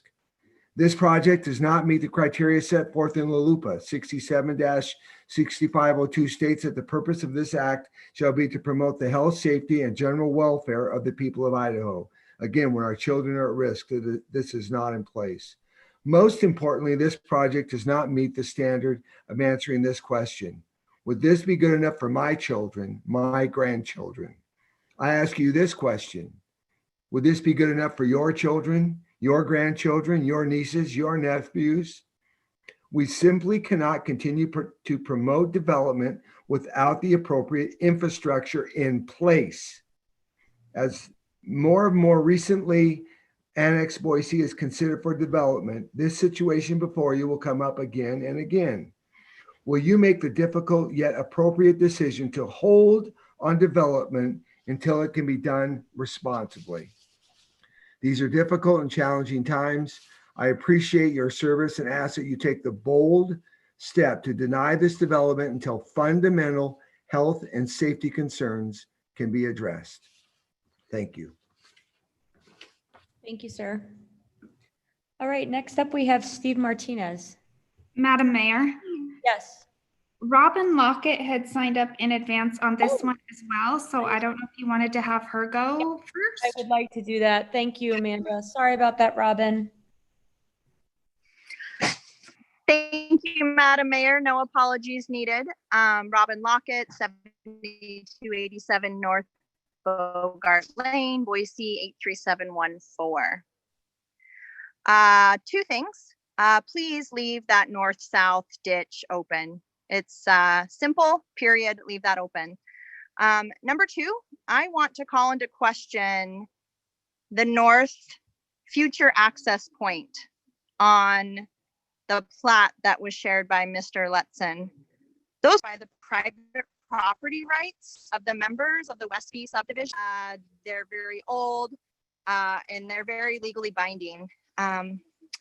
Furthermore, I appreciate the questions and concerns of Councilperson Halliburton and others earlier tonight, because I think you should be very cautious about approving plats too speculatively with too much in question regarding pathways, easements, future links, canal considerations, water. Water is all we've got in this state. It's huge. And additional environmental issues to boot that we haven't even begun to talk about. So with that, I would hope that you would consider rejection of this project until the infrastructure is in place, until safety measures are in place, and the sidewalks the pathways, the canal, and the future links are actually secured, not just tentatively considered. Also, there are potential legal ramifications of the decision that you make tonight because of those issues. And I hope that you'll tread lightly, you'll take your time, and you'll really take my comments to heart. Resolve the issues first, please. We know this area. We ask for your support to say no to the undue burden and the inadequate infrastructure. Certainly this project can be safely reconsidered in the future, but just not tonight. Thank you. Thank you, Robin. Good to see you. Thank you so much. Madam Mayor. Likewise. Yes. Councilmember Halliburton. I had a question for Robin. She provided her address on Bogart. I'm curious if she knows the kids and the families that live on West Sloan Street, how West Sloan Street is for walking and biking to school, the Shadow Hills, or if she has that information. I do, Madam Chair. I'll wait to be addressed. Oh, yeah. Go ahead, Robin. Thank you. Okay, thank you. I didn't want to interrupt. As Ms. Schofield presented in our neighborhood report, the sidewalks really are hit or miss. I think it's on the screen right now. If you can see that Northwest Policies Public Service Facilities slide, you'll see a lot of red, you'll see some green, and the green has been good as new development comes. There's been some sidewalks, but then there's been development approved without sidewalks. Sloan specifically is an issue. So I have two little boys. They attend Shadow Hills Elementary. We know folks behind us to the north, south, east, and west, and all over this area. And it's tricky. It's tricky for bikes. There's not a lot of clearance. The sidewalks, like I said, are hit or miss. And I'm concerned that if you think that the folks from this proposed development are going to walk to the north along the canal and then turn, it would be east to Steve Street, which connects to Sloan, that just won't happen for years and years and years. And so I'm kind of an infrastructure first type of a gal, and I'm nervous. It's a busy street. Bogart is one of the main north-south connections from the Greenbelt up to the foothills. So there are a lot of bike commuters. Franz Whitty uses it regularly to go back and forth to the dump, as do a lot of other folks. And so there's big traffic, big trucks as those kids are trying to get to school. All right. Thank you, Robin. Thank you.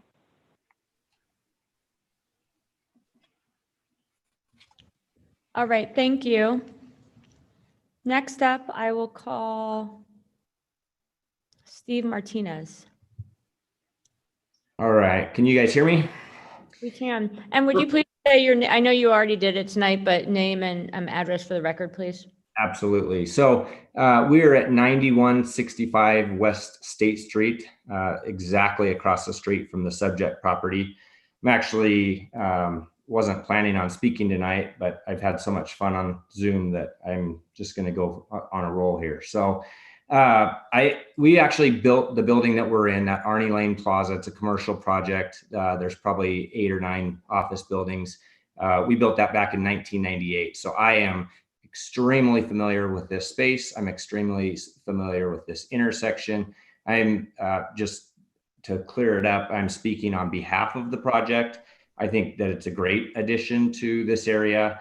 I was a little disappointed that video that was shown in the slides, because of the light at Bogart and because of the light at Highway 55 that's not shown in this slide, there's actually a lot of breaks in traffic. I get out off of Arnie Lane I do every single day, several times a day. It is a non-issue. I also want to speak on behalf of tiling that ditch. I think that's probably the best idea I've heard in all of this report.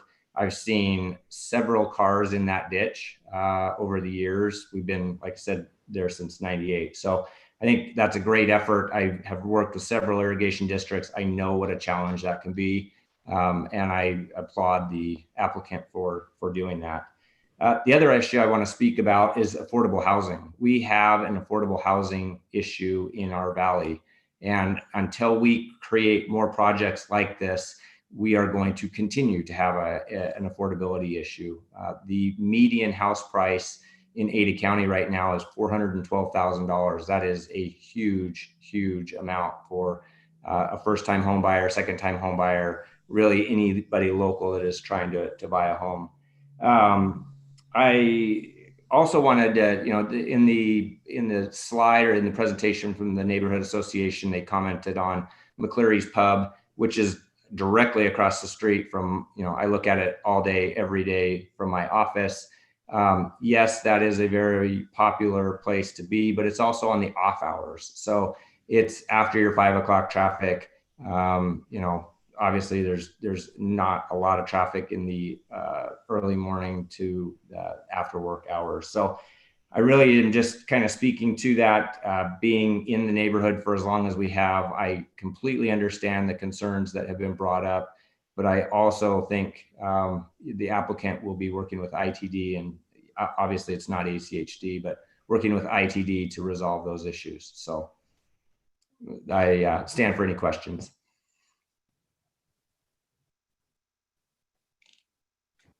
Thank you, Mr. Martinez. And next up, we have Brent Coles.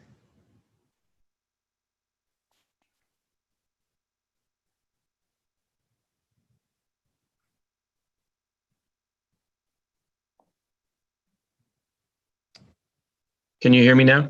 Now we can, yep. Welcome. Yeah. Thank you. Brent Cole, 6780 Casa Real, Boise, Idaho. I live in the Northwest Neighborhood Association area, testified at the zoning and the zoning hearings and at the PUD hearing. The subject of Arnie Lane and State Street, I find it very interesting.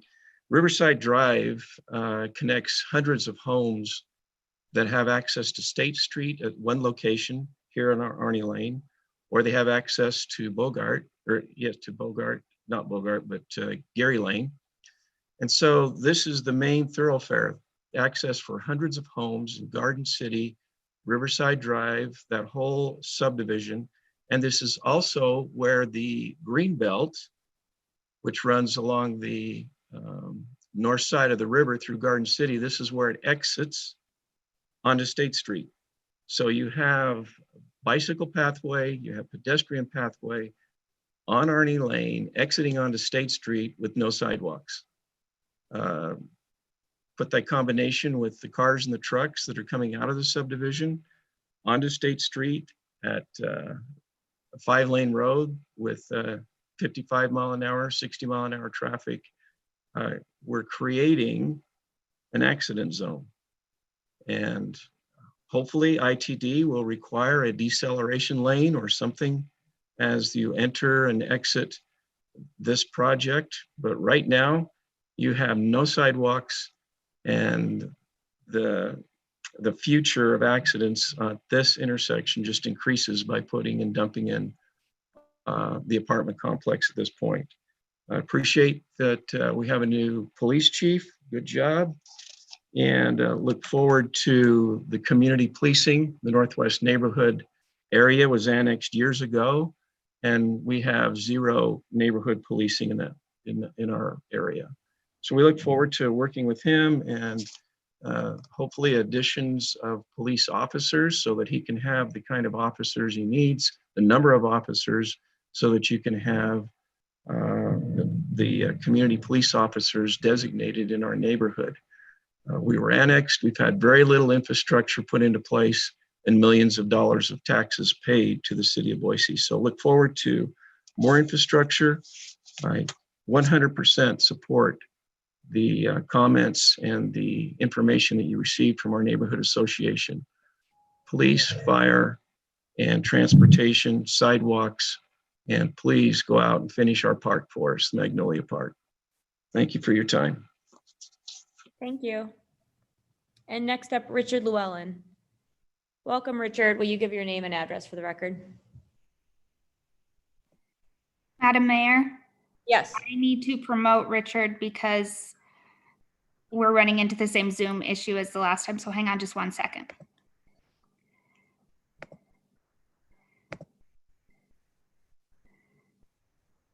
Madam Mayor, while that's happening, could I ask a couple of questions of staff? Sure, that's a great idea. Leon? So Leon, a couple of questions that are, I think good points, that it's difficult access to Bogart from here. And wondering exactly how far this sidewalk will go along State Street, but also if. Okay, now I'm probably there. Richard, will you please mute yourself? The council president's asking a couple questions while you're getting set up. Thank you. And the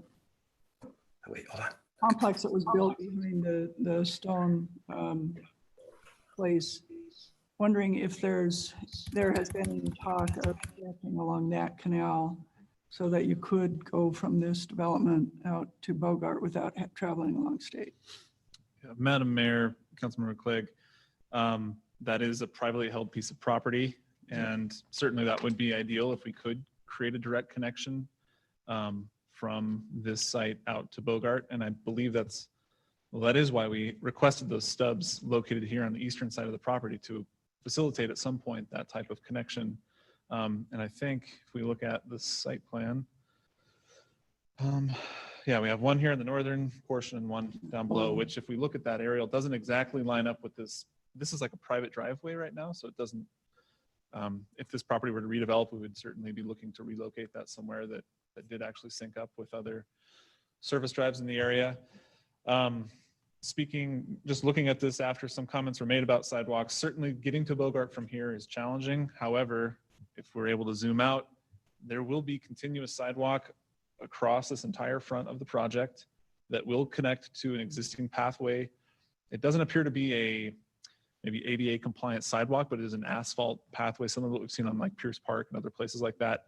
And from there, there's sidewalks all the way to Sloan Street and the elementary school over here. So it's a bit out of direction, obviously, to make people travel that way. Certainly would be a safer option than trying to walk along unimproved property along State Street. But to answer your question, yes, the Westie subdivision, as I understand it, some developers have taken a run at trying to redevelop those, and there are some really significant CC&Rs there that have made it challenging for anyone to do something. That being said, I think it is certainly something in the future that could occur.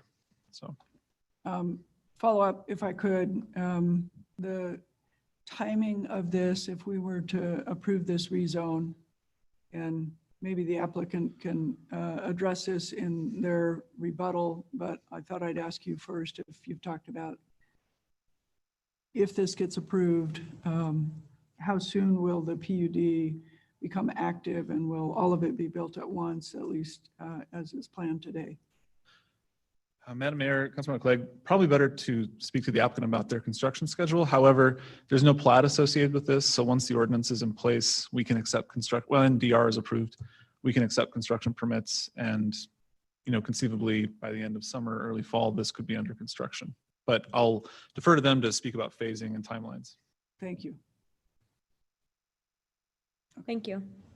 All right, and with that, Richard, you may unmute and go ahead. Just please give your name and address for the record. Great, thank you. Richard Llewellyn, 9170 Hill Road. A while back, we met with ACHD Commissioner Jim Hansen to talk about how growth was being handled in Northwest Boise. And suddenly my notes disappeared. Okay. And how it relates to transit-oriented development along State Street Highway 44.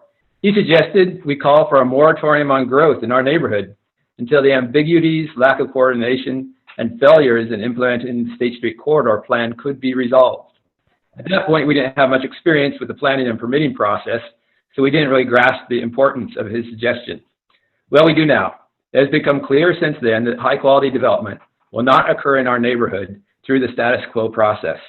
Here we are continuing to see Boise ignore the concerns of ITD, just as they did with their concerns regarding Limelight last week and Prominence last year. If Boise expects the cooperation of ITD for the State Street Corridor, why do we have a pattern of ignoring their safety concerns on individual development permits? Here we also see that the concerns of the Boise School District have been ignored. And if the past is any guide, we won't have any transit at all within walking distance for another decade or two. Bad information precludes good quality design. The applicant was given incorrect info regarding the irrigation easement, as we have shown in the record. That's an easement by prescription only, and the prescription is 15 feet. That's critical because the State Street corridor plans are explicit in the potential for making livable developments by incorporating waterways in the daylight as you're doing downtown. Moreover, federal agencies overseeing transit funding score more than just whether a city has upzoned a highway. They score grants more favorably in areas that carefully organize density along the corridor to save farmland, protect existing affordable housing, rural character, and historical assets, and in doing so, earn the trust and cooperation of neighborhoods. So Jim Hansen was right. A moratorium would allow planners to take more time to resolve the concerns of all political subdivisions and agencies and ensure that decisions were being made on accurate information. A moratorium would allow the actual State Street plans to materialize so staff didn't just have to guess at the future widening or the installation of a pedestrian walkway. A moratorium would allow the city to make good on promises to build fire stations and ACHD to build sidewalks. A moratorium conditioned on an actual bus stop at Bogart would focus the lobbying power of developers on getting it done. Just down the highway on Rose Street, CBH has allowed 32 townhomes to sit empty for almost a year and hasn't built the next 133 units that have been permitted for years. Entitling more developers here won't help with housing if they aren't selling or letting people live in the houses they've already built. So let's declare a moratorium on growth in Northwest Boise as a solution until we can get it right. Thank you. Oh no, I think I shut myself out. Thank you, Richard. I don't see any other hands raised for this one. Oh, I do now. Jennifer, nope. Jennifer, I saw Jennifer Sweck for a moment. Nope. Oh. Oh no, I can't. Okay, Jim Mahan. How come it's not letting me raise my hand?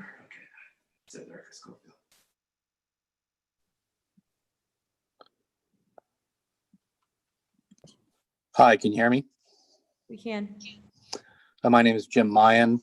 I live at 304 North Archer, Boise, Idaho, and I'm the principal in charge of South Beck and Baird, representing Kelly Kitchens in this project. Just wanted to add a couple notes. I think I understand the growth concerns with the neighborhood group. I think we've tried to address them as successfully as we could. We've proposed a project that's actually a third of the density that the city actually wanted to have, as well as having almost 6 times the open space, connectivity in all directions as requested. Regarding the fire access and a single point of fire access, which was approved by the city or by the fire district, we also have an emergency access to the west that we could tie into. It hasn't been requested yet, but we can definitely make that change in the design review meeting tomorrow. Regarding prior Mayor Coles, good to hear from him. The green belt is on both sides of the river as it goes through River Run and doesn't end at State Street per se. So there's not a massive intersection hazard issue with Arnie. And very few people, myself being a triathlete, would ever travel State Street on a bicycle on a good day or a slow day. And as well, I think I understand a lot of the challenges and requests and by the neighborhood group, as well as the which includes some of the folks from the Westby subdivision. We did have an access point with an associated developer to the parcel to the east, and that was actually shot down by the HOA restrictive covenants, and it was going to be built at 8 units per acre. So at some point, I think we have to meet in the middle for connections to the north, piping or unpiping of the irrigation ditch, which is piped as it runs on the west boundary of Westby, and trying to work together to develop a connection to Bogart, which is currently being denied by those HOA agreements. So you can't have one without having the other. Those are my comments, and I'll leave the rest to Kelly Kitchens and Jay Gibbons. Thank you. And I stand for questions. And next we have Jennifer Sweck.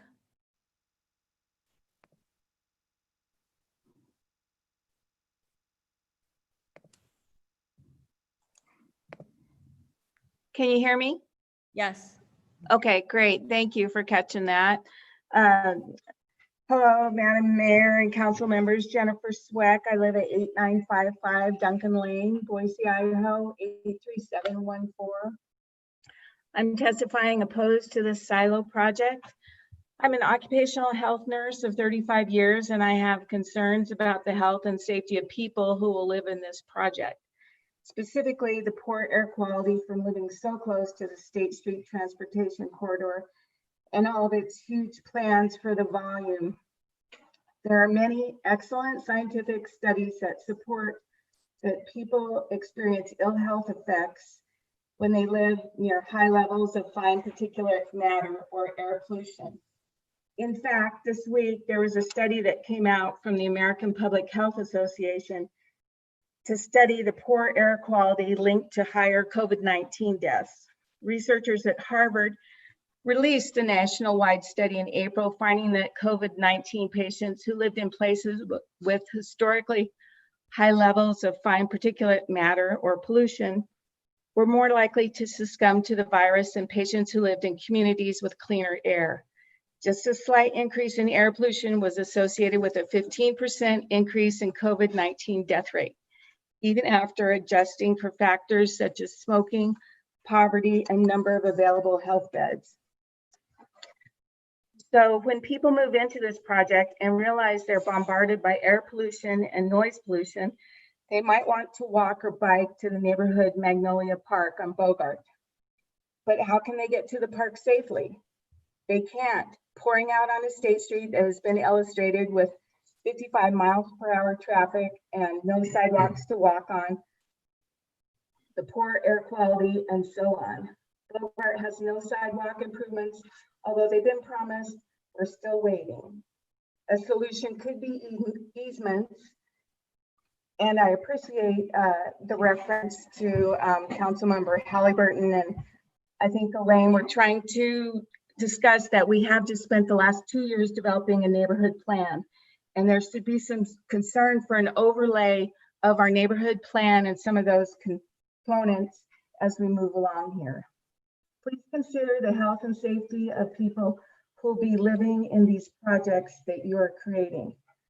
We need to have the public safety infrastructure in place and stop the undue burden that is imposed on the Northwest neighborhood. And we need ADA compliance with our sidewalks too, please. And that's it. Thank you. Thank you. That's all that we have signed up or raising hands. Madam Mayor, Yes. Richard had said that Erica wanted to speak as herself. I'm sorry, Erica, you spoke as the neighborhood association rep. We don't allow people to, I don't know what we call that. Do we call it double dipping? Testify twice. Testify twice. Yeah. Okay. We are going to, we're gonna hear now, there's no one else that is, raise your hands. Robin Lockett, I see your hand is still raised, but you've already testified, so I don't see anyone else. Jennifer, your hand's still raised. Yes, Madam Mayor, I'm sorry. I have Neil Parker here who signed up early on that would like to speak. I don't know why his name is not on the list. Well, your name wasn't on the list either, but you raised your hand. So you mean like Neil's on the phone with you? I mean, he's 6 feet away right here. Yes. Great. Okay, you can hand the phone over to him. Thank you. Thanks. And Neil, will you please give your name and address for the record? And then after this, we're going to take a quick break. We did not expect this to head this long because this was listed as a rezone rather than what we, the conversation we've had tonight. So I'll hear from Neil, and then we're going to take a 5-minute break. All right. My name is Neil Parker, and I reside at 8895 Hill Road, Boise. I'm not in favor of this development being approved, but I'd like to comment on it in a more general way than some others have tonight. Much of Northwest Boise was forcibly annexed against the will of a majority of residents in a fairly devious two-part process a few years ago. In exchange for an average of 38% or more increase in property taxes, the city was legally bound to provide public facilities and services equitable to that provided to the rest of the city. Have these facilities and services, especially those relating to fire protection, been delivered? No, they haven't, yet the city heedlessly continues to approve development after development without regard for essential infrastructure that should be built first. Blueprint Boise directs the city to approve developments for only the portion of the project that is consistent with Table 3, level of service standards for community services and facilities. Table 3 in turn specifies standards in 10 categories, the first of which is fire protection. The standard for fire protection is no more than 1.5 miles from a station and no more than a 4-minute response time. This is backed up by Idaho's Local Land Use Planning Act, or LUPA, which Dennis already quoted in his testimony, so I won't here. But to further address the question of whether Boise has met its obligation for fire protection standards in Northwest Boise, I would like to quote from a letter that was sent to the state Senate by a citizen in support of the bill under consideration. The letter reads, over the past 32 years, there have been promises on paper of fire stations in order to approve developments. And for 26 years, Ordinance 5517 has been in place to ensure that fire protection is addressed in land use law. But real fire stations, the kind that can put out fires, have not been built in the Northwest planning area. During this time, the city of Boise has annexed land in the Northwest and foothills areas, subjecting persons and property to Boise police regulations and increased taxation while not extending the benefits incident to civic government. All of this begs the question of whether Northwest Boise was annexed to embrace its residents in the equitable facilities and services of the city, or primarily to raise revenue. A 1905 Supreme Court ruling on the purpose and intent of annexation stated the following: municipalities are not devised for the purpose solely nor chiefly of raising revenue.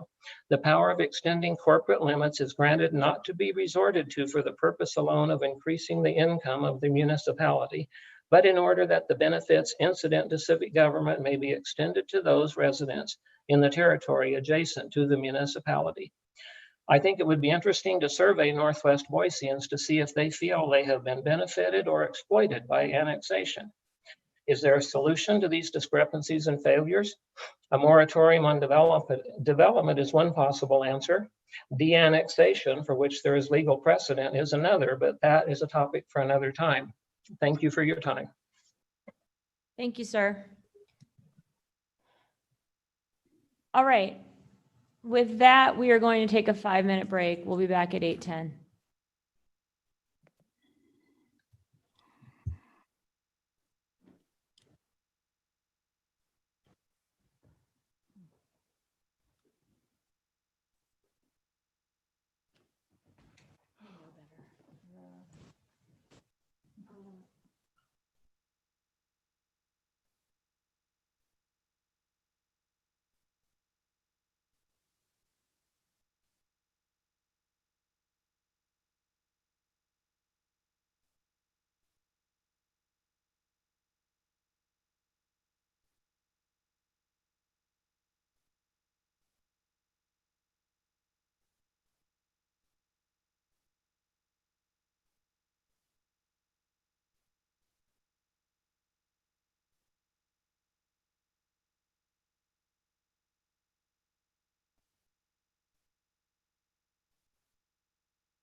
We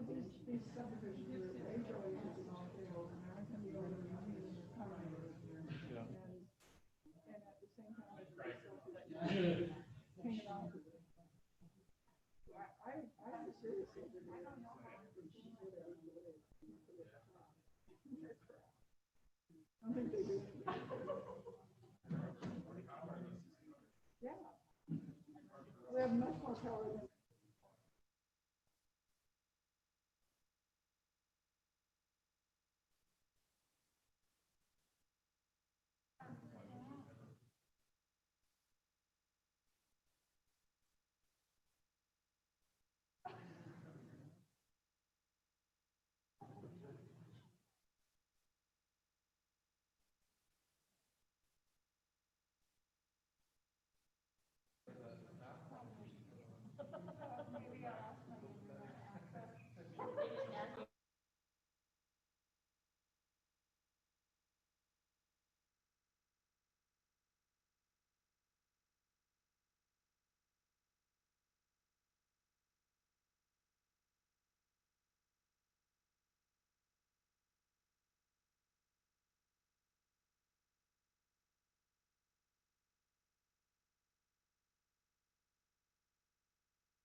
I don't know whose screen that is.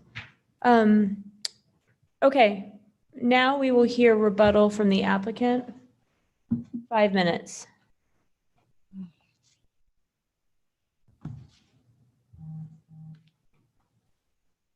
So ahead. I'm gonna let Jay speak first and then I'll speak. Yes, you guys you can split up your 5 minutes however you'd like. Madam Mayor, members of the council, I appreciate the opportunity to rebut. Again, this is Jay Gibbons. I'm with South Beck and Baird, Boise, Idaho, 2002 South Vista, representing the project, the owner's representative. We got a lot of comments tonight. We kind of opened the door for a whole lot more than just rezone discussion. So basically, I'm going to share my screen with the site plan that we submitted for DR consideration that addresses all the basically requests from P&Z and the neighbors at the P&Z Commission, if that's okay, and then I'll be brief. I had to figure out how to do that exactly. You can pause for a second. We've paused you until you can turn it on. Okay. I mean, we've paused your time. We haven't paused you. Did it share? partially. We can see the top part of your computer.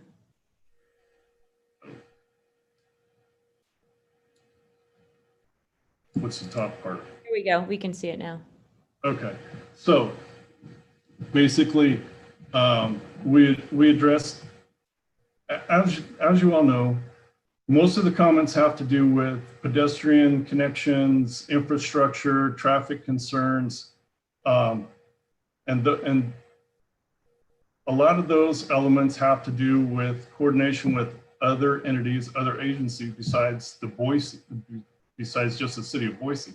And we are trying to do that, and we are going to do that. We do provide pedestrian connections across our entire frontage that connects to the sidewalk along State Street at Duncan Lane. We do have a pedestrian connection that runs north-south on the west property. We have connections, sidewalks all through north, south, east, and west throughout our development. And then we have a pedestrian connection also at an irrigate or a drainage district maintenance road along the north and the east property lines. We have, as you can see, we have the connection to the property line, to the north, two to the east, and then to State Street.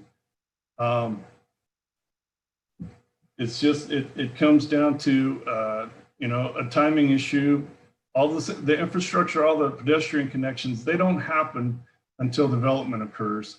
The reason this area doesn't have the sidewalks, curb and gutter, and the whole 9 yards is it's largely undeveloped, except for what's happening, the impacts that's happening in the development up towards Hill Road itself. And where all the sidewalks are and the park is and what have you, in the schools. From a timing perspective for this project, we are in the final stages of construction documents, which means that we anticipate submitting for a building permit should we gain your approval for the rezone and meet the conditions that may be imposed by the design review committee. And so, yeah, you're going to see construction, the timing wise, on our project in the next 2 or 3 months, as long as the building permit process takes with the building department. Let's see, in the school district, they did respond to the DR application with comments outside of just the normal bounds of their, here's what schools, their form letter, here's what schools these kids will attend. They actually put 2 comments on their letter that the neighborhood district or the neighborhood association showed, and Leon has a copy of, and DR has a copy of. And basically, one of them was, we don't want to stop a school bus on State Street. We want an area to get off of State Street, to open the doors on the school bus and let the kids off. Well, we have a 3-lane entry. They can get off State Street. It's a looped project, roadway access, driveway. The bus has ample room to turn around and pull back out on the State Street. So we've addressed that. They also would like, pedestrian connections, and we've provided all of those. So those things that we can do within the bounds of our project. There are a lot of other connecting properties, undeveloped, that, will provide additional infrastructure, but we can't force a road across the private property to the east. We can't force a road to the north. Can't build sidewalk across private property along State Street, for that matter. So, we're really trying to be good neighbors and fit the bill, a good project, quality project, and meet the code and the comp plan, and hopefully we've done our job. With that, I'll stand for questions. Yeah, and maybe I can just take a couple moments. So, as a developer, when you start looking at a project like this, you meet with the city, you meet with ITD, you find out what all the requirements are, and then basically you bet your life savings on it. So it's not like I'm some rich developer. I've pretty much invested everything I've got to make this happen. And we did it all based upon what we were told needed to be done. And so I'm just going to quote Commissioner Gillespie and what he said. I'm sorry, your rebuttal time is up. But how about if I just speak as previous to that, before the rebuttal time, because I didn't get to speak then. But I'm sorry, I can't do that. You said that you wanted to speak as part of the rebuttal, and I said I wanted to speak later this evening. And if I undo it now and give you extra time and allow you now to speak as a citizen, I'd have to go back to the neighborhood association and do the same. So I'm going to ask staff to, I'm going to ask council if they have any questions for the applicant or staff before we close this hearing on a rezone. Madam Mayor. Yes. Thank you. I have one question of staff, and I think Chief Gervais is on the line. We may need him, but my question is the fire station on Gary Lane. My memory is the construction will be 2022. Is that correct? Madam Mayor, Councilmember Clegg, prior to the hearing, I did reach out to both Public Works and Romeo about that. It sounds like those are 2 items identified in the budget, both next year and in 2022. But I think Romeo could probably give you a lot more specifics if you'd like to have those. That's enough. Thank you. Are there other questions? And he's there. Romeo Gervais is actually there. Yeah, thank you, sir.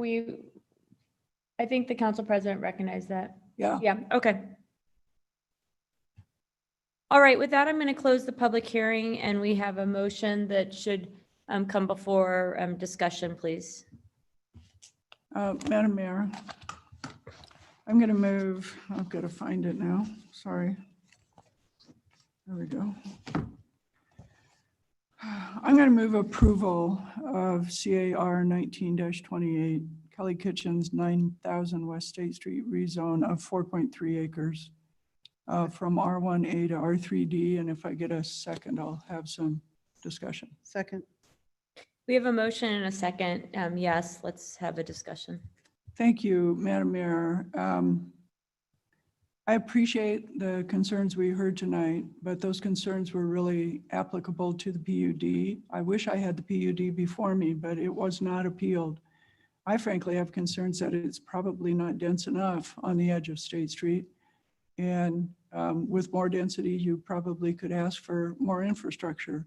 It's pretty hard to ask for anything more than what is being proposed with this. But none of that spoke to what we have before us tonight, which is the rezone. The rezone is supported by the comp plan. It's supported by the future land use map. And it's supported by the evidence in the record. The other thing that gives me comfort that regardless of what could or could not have been with the PUD is that in measuring the route that Leon identified to school, it's less than a mile and it's all on sidewalk. It's not ideal, but even if the most direct route were to be provided, it's almost 3/4 of a mile or almost 2/3 of a mile. So it really isn't that far out of direction and should be passable if kids will choose to use that. It's certainly within walking distance as that's considered.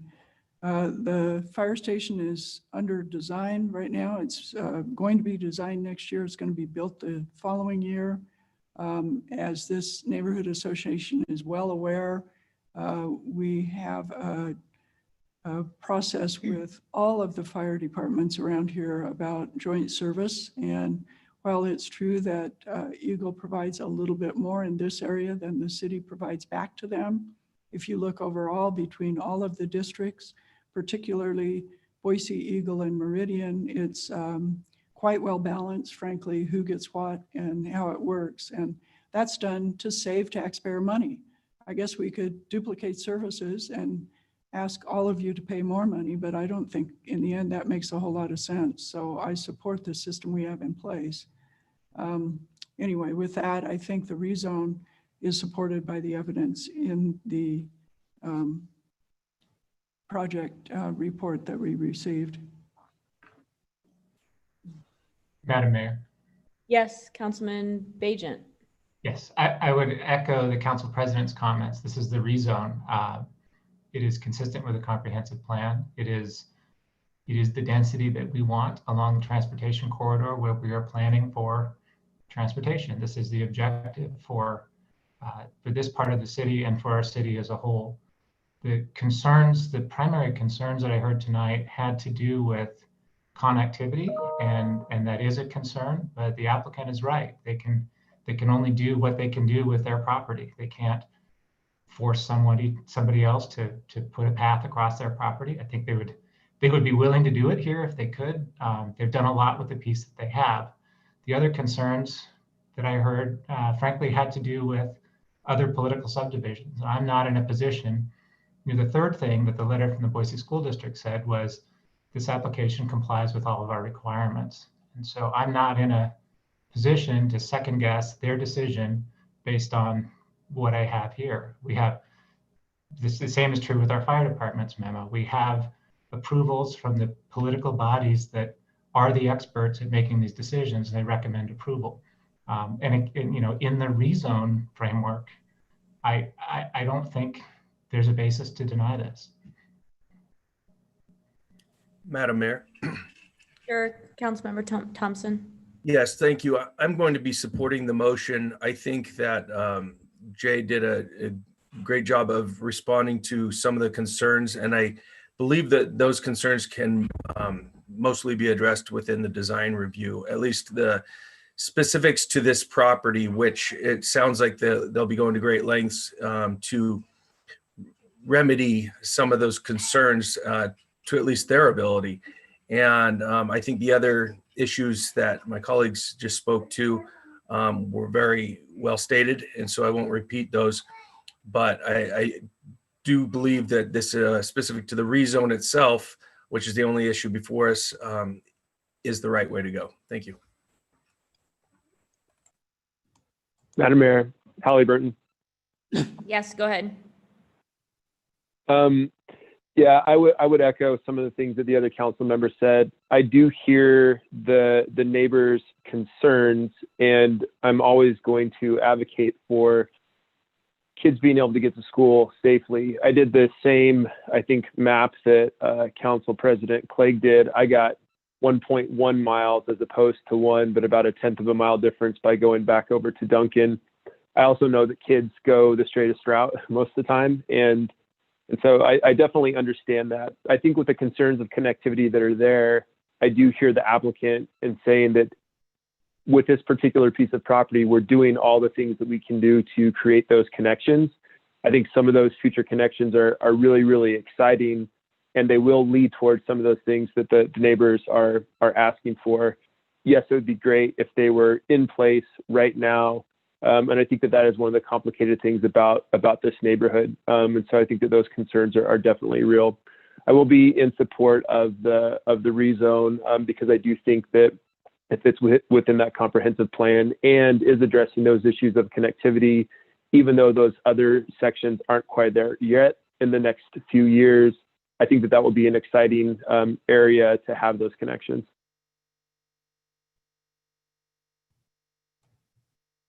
Thank you. All right, with that, it looks like nobody else is unmuted to make a comment. So clerk, will you please call the roll? Woodings. Yes. Bajent. Yes. Clegg. Yes. Halliburton. Yes. Sanchez. Yes. Thompson. Yes. All in favor, motion carries. Thank you. All right, thanks everybody for joining us on this one. Don't worry, we're not turning off the city council meeting. We've got another item, but thanks all who came for the State Street one.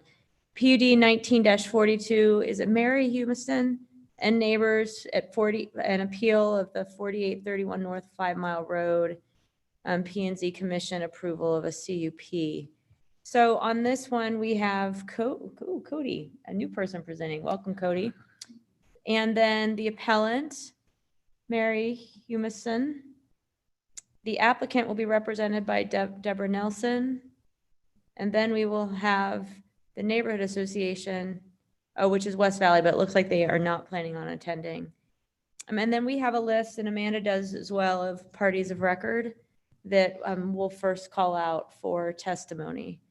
And then we'll see if anybody else is here. And with that, go ahead, Cody. Thank you, Madam Mayor, members of council. This item is an appeal of the Planning and Zoning Commission's approval of a 16-unit plan unit development that includes 15 attached units and an existing single-family home. The 1.4-acre site is located at the northwest corner of McMillan and 5 Mile Roads in West Boise. The site, again, is currently occupied by that single-family home that will be retained. Adjacent uses include office, single-family homes, a residential care facility, and a church. You have 2 of the city's primary transit routes along adjacent streets. Valley Regional Transit in their comments identified or clarified that these routes are high ridership backbone elements of their system. You also have an elementary, high school, and several parks within 1 mile of this site. In the comprehensive plan, this intersection is identified as a neighborhood activity center. Obviously, you already have, as I noted, quite a mix of uses and a number of desirable amenities in the area. I think what's notably missing, though, is a diversity in housing. This project will provide some of that diversity at a density that is consistent with the vision of the comprehensive plan. The plan suggests a range of 8 to 16 units per acre or higher in these activity centers with an appropriate design. The density of this project is just over 11 units an acre. All required parking has been provided, including one bicycle parking space for each unit. From a design perspective, as you can see, parking is effectively screened from the right-of-way behind the buildings. Each of the units are 2-bedroom, minimizing the need for some of the parking. They've been designed, as you can see, like townhomes with individual front doors oriented to the public streets and then private back patios. This design actually integrates quite well with other housing in the area. So again, this item was unanimously approved by the commission back in February.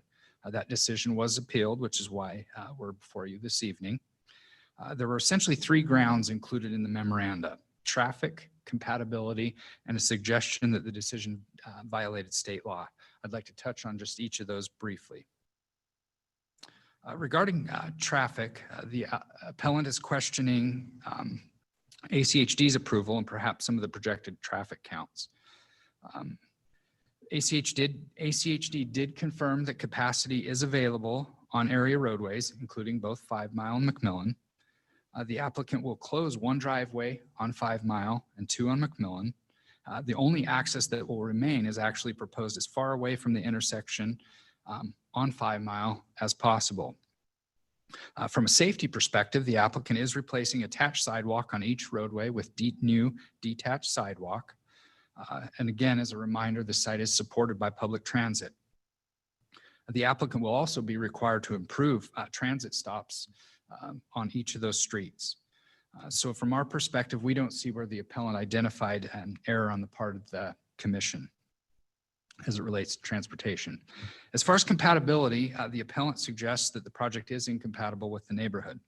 They do cite a concern, it appears, with 2-story buildings and the fact that a lot of the homes in the area are single story. I think it's important that we recognize the height limit of the project site is 45 feet and the height limit on the surrounding properties are 35 and on many 45 feet themselves. I think we need to remember that this is designated as a neighborhood activity center with transit already in place.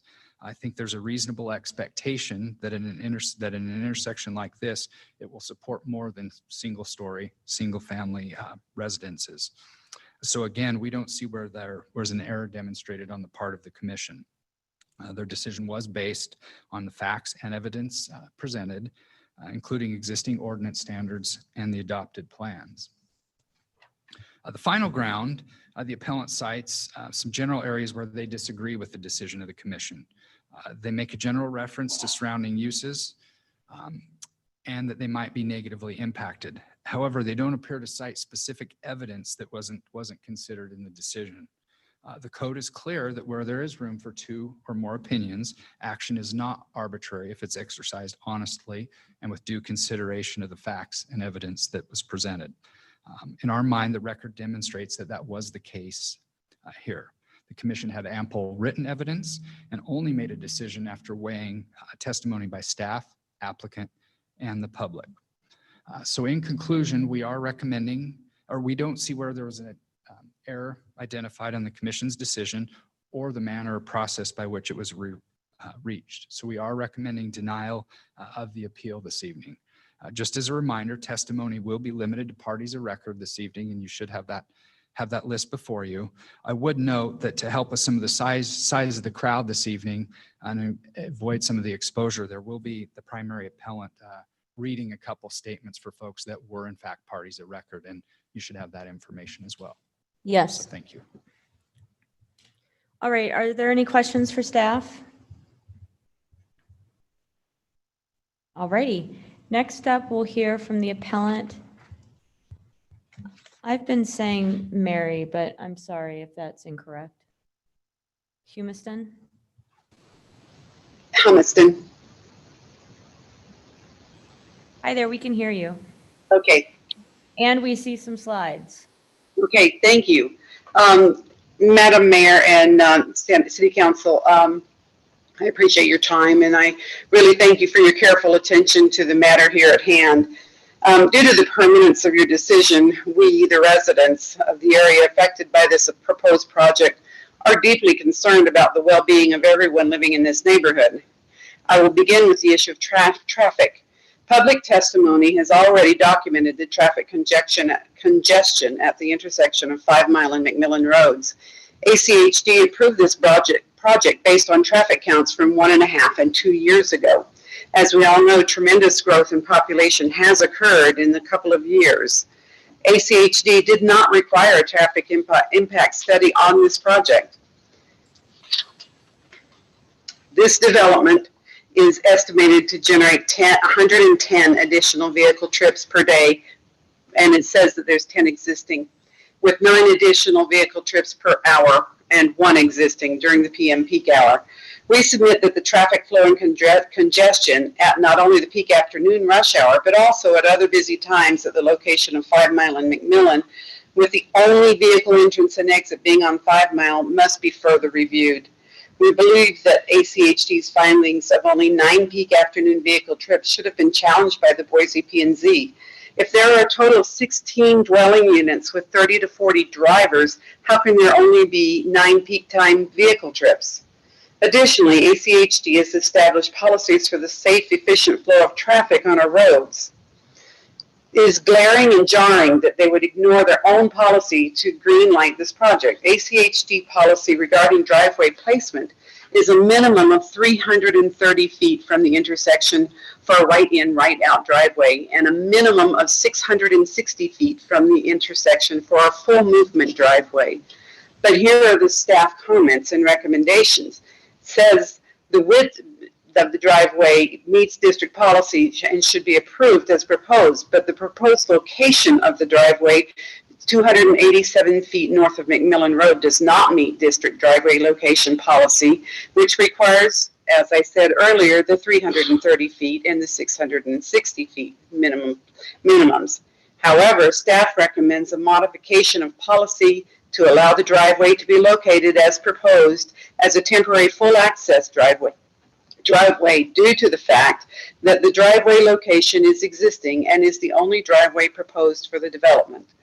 The limited site frontage of 270 feet does not allow the driveway placement to meet spacing requirements from the intersection to the south and spacing requirements from existing residential driveways to the north. There are several existing driveways onto 5 Mile Road that prohibit the applicant from meeting driveway spacing requirements. The driveway cannot be located any further north of the intersection due to irrigation ditch equipment and residential driveway conflicts, and the driveway is taking access onto 5 Mile Road, which has a lesser traffic count than McMillan Road. Therefore, the staff recommends the approval of the driveway onto 5 Mile Road as a temporary full access driveway. This driveway may be restricted to right in, right out only at any time at the discretion of ACHD.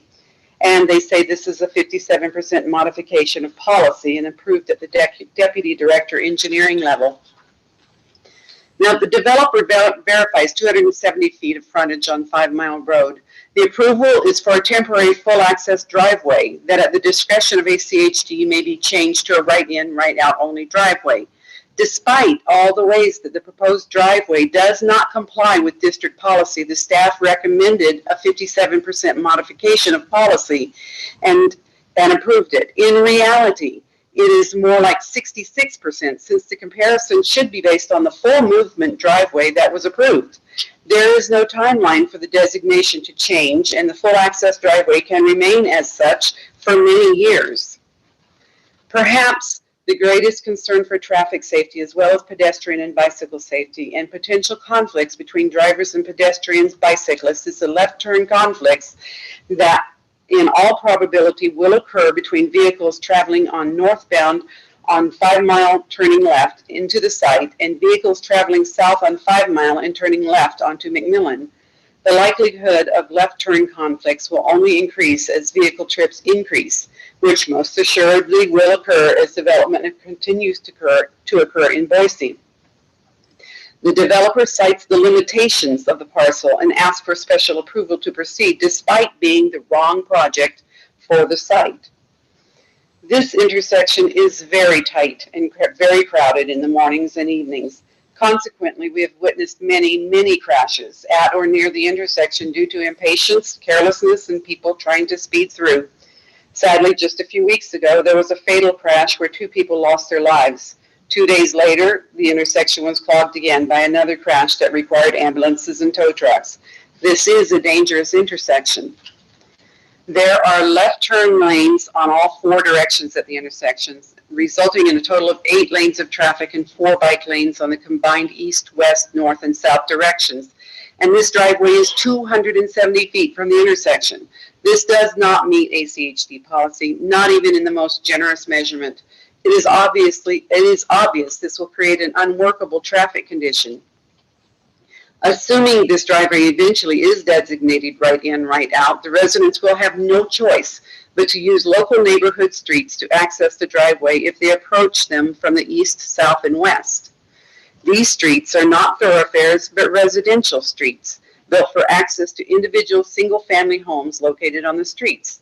There are no marked lanes. ACHD performs the most minimal maintenance on these streets. When they chip sealed the area last year, they skipped our streets. When they sealed cracks in our area, they skipped our streets. Weeds grow in our street, and we, the residents, take care of them. There is a blind corner at Leatherway and Cranberry Street. You cannot see if there is oncoming traffic until the last moment. Also, on-street parking takes up space, and two-way traffic is a give and take affair. The developer asserts in several areas of the plan that the development will not adversely affect other property in the vicinity and will complement the surrounding development. The design of the project integrates well with surrounding uses in the neighborhood. The city planner stated in his report that the 15 multifamily units and existing 1 single-family dwelling are compatible with existing uses in the neighborhood. Chapter 2, page 3 of Blueprint Boise states the goals and policies to achieve stable neighborhoods are derived from several principles, the second of which is to protect stable neighborhoods. Our neighborhood is stable. The last house in this subdivision directly abutting the project was built in 1980. The traffic count has remained stable since the last official count by ACHD in 1996. We experience about 65 total vehicle trips per day. If you take 75% of the additional 110 anticipated vehicle trips this project will generate, that is adding 82.5 vehicle trips to our 2 streets. By any means of consideration, that doubles the amount of traffic on our residential streets. This is not only unfair, inconsiderate, but it's downright dangerous. Appendix C, page 12 of Blueprint Boise shows PUD 19042 is located in an area of stability. You cannot protect an area of stability by introducing a major disruptor into the area. The commission blindly assumed that this 15-unit apartment complex is compatible with an extensive existing neighborhood of single-family, mostly single-story homes. This is simply not true. Stating something is compatible with existing properties does not make it a fact. Compatible is an adjective defined as of 2 things able to exist or occur together without conflict. The apartment complex does conflict significantly with the surrounding neighborhood of single-family, single-story homes. As you can see on these slides, the existing homes surrounding the property are indeed mostly single-story, single-family homes. The surrounding properties are 95% single-story homes. It is important to note a split-level home is not considered a 2-story home. The design does not match or blend in with them. And it appears the air conditioners on the west are in some cases less than 15 feet from existing properties, creating noise pollution for these residents, which will indeed adversely affect these properties. The residents on Cranberry Street, Leatherway, Buckboard, and Patty Court will most definitely be adversely affected by the increased traffic on these streets that are built to serve the homes on those streets. These areas are abuzz with pedestrians, children play in their yards and sidewalks, neighborhoods visit along the way waving to their other neighbors who walk by. Making these streets serve as throughways will adversely affect these properties. The commission apparently assumed their decision would comply with the requirement of the state of Idaho's Local Land Use Planning Act. Although some claim it is not the commission's responsibility to provide evidence of compliance, it is the commission's responsibility to ensure the actual compliance. The act specifically states its purpose shall be to promote the health, safety, and general welfare of the people of the state of Idaho. We have identified 5 specific line items where this project does not promote the health, safety, and general welfare of the people of Idaho. Line A is to protect the property rights while making accommodations for other necessary types of development, such as low-cost housing and mobile home parks. The property rights of the adjacent property owners will be infringed upon by depriving them of their privacy in their backyards and rear windows. They are hindered in the free use of their property. The difference in elevation effectively puts them in a virtual fishbowl. The property rights of the homeowners on the residential streets that will be used as throughways for access to the apartments are also infringed upon by substantially increasing traffic and traffic risk to the sidewalks and front yards of the homes. Many children live and play in their yards and sidewalks and ride their bikes on the streets directly impacted. This is inviting a tragedy. Line G, to avoid undue concentration of population and overcrowding of land. Public testimony did address the overcrowding of the small parcel and its impact of being on the one remaining corner of the intersection of 5 Mile and McMillan. The city planner and the commission apparently assumed once again without verification that the increased density and resulting traffic would have no impact on the safety of school children at McMillan Elementary, the elderly residents across the street at the Edgewood Spring Creek Memory Care Facility, and the pedestrians and cyclists who use these streets. Without discussion and disregarding contrary public testimony, the commission approved the application. The nearly 1 acre of the developer deemed unusable is too small for the density of the proposed 15 dwelling units compared to the stable neighborhood surrounding it of approximately 5 dwelling units per acre. Line H, to ensure that the development on the land is commensurate with the physical characteristics of the land. As abundantly documented, the Zinger lateral bisects the property, and the developer has requested special consideration because of this physical characteristic. It's clear that if a project doesn't fit the proposed site, the project should be shelved for a more appropriate site. Line K, to avoid undue water and air pollution. This parcel of land is the remaining piece of John McMillan's first subdivision. The existing home is to remain in place while the 2 shops are to be demolished to accommodate the new buildings. These old shops were used for maintenance on the vehicles and various machinery. Those of you who are old enough to remember, it was standard practice to dump used oil in an unused area or to use discard motor oil for dust abatement, mosquito, and weed control. 41 years ago, when we moved to this house we live in, the practice was still used at this site. The likelihood of hazardous materials is not addressed in the developer's application. In fact, the application specifically asks about hazards such as canals, hazardous material spills, soil or water contamination. The developer discloses only the Zinger lateral canal. There was no disclosure of the probable soil and consequential water contamination. An environmental impact study was never done. And line L, to allow local school districts to participate in the community planning and development process so as to address public school needs and impacts on an ongoing basis. The application references use of McMillan Elementary School, but does not indicate inclusion or participation of the school district in the development process. I checked with Eric Exline at the West Ada School District, and he verified they had not been contacted regarding this development. The school district cannot address public school needs and impacts if they don't have a seat at the planning table. I do see, after yesterday's update on the Boise City site, that after I pointed this out on June 2nd, there is a letter received on June 8th and dated June 4th from the West Ada School District saying new residents cannot be assured of attending the neighborhood school. While I finish speaking, please take the time to see some of the residents who have given support to this appeal. During the commission deliberations, after the public hearing was closed, some of the statements by the commissioners were questionable and appeared to be arbitrary and capricious. For example, Commissioner Gillespie stated, "It is clearly called out in the comprehensive plan. This is an area where we are trying to encourage denser development. This position is arbitrary and capricious because the LOD zoning encourages density throughout all LOD zoning areas and allows the commission the discretion to deny an application at a specific site if it is not supported by substantial evidence on the record as a whole."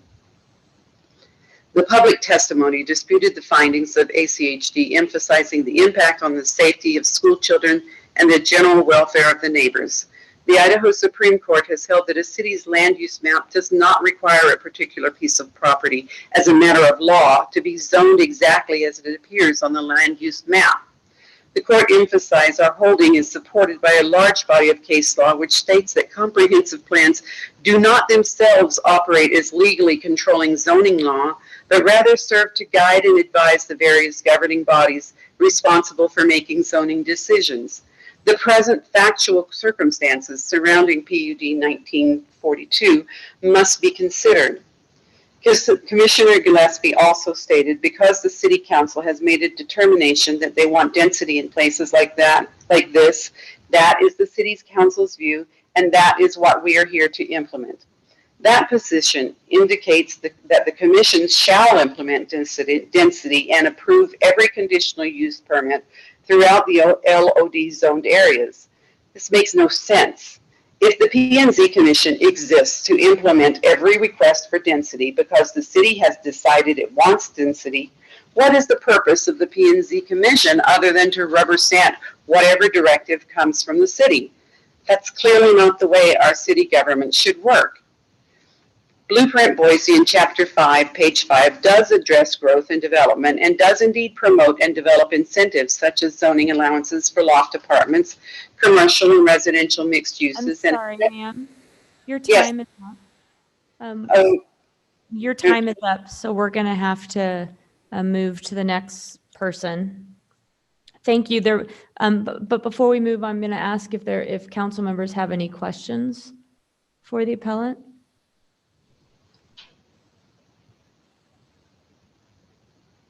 Nope. All right. Thank you, ma'am.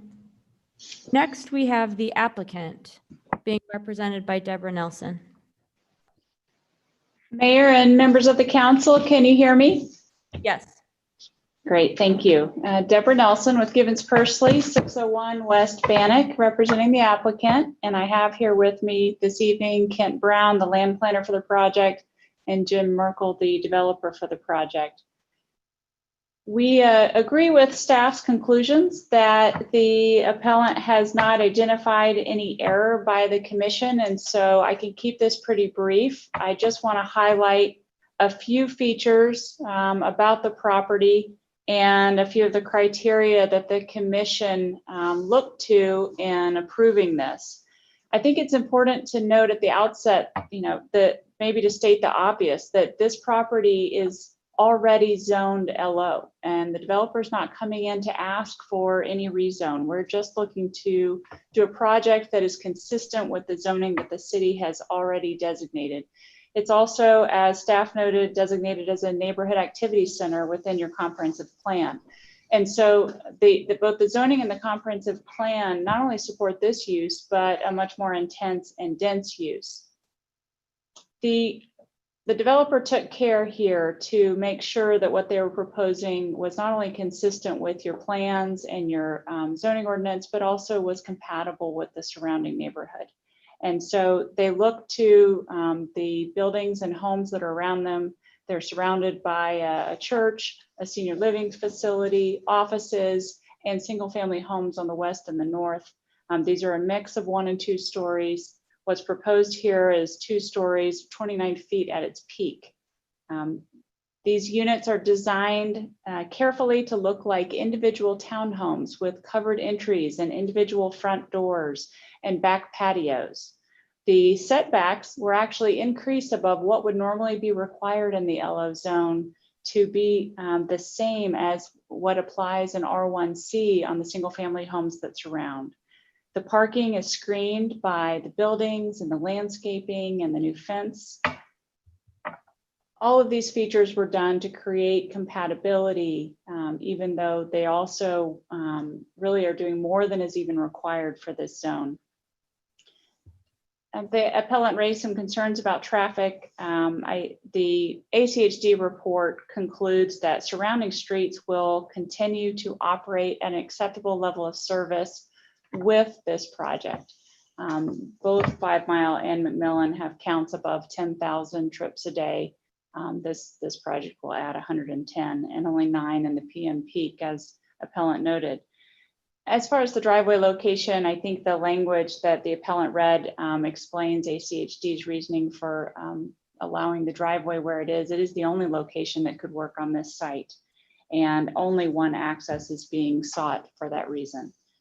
Between the irrigation, the existing driveways, and 5 Mile being the less intensive of traffic street, that is the location where it would have to go. The parking that's being provided exceeds code requirements with 32 spaces and only 19 are required.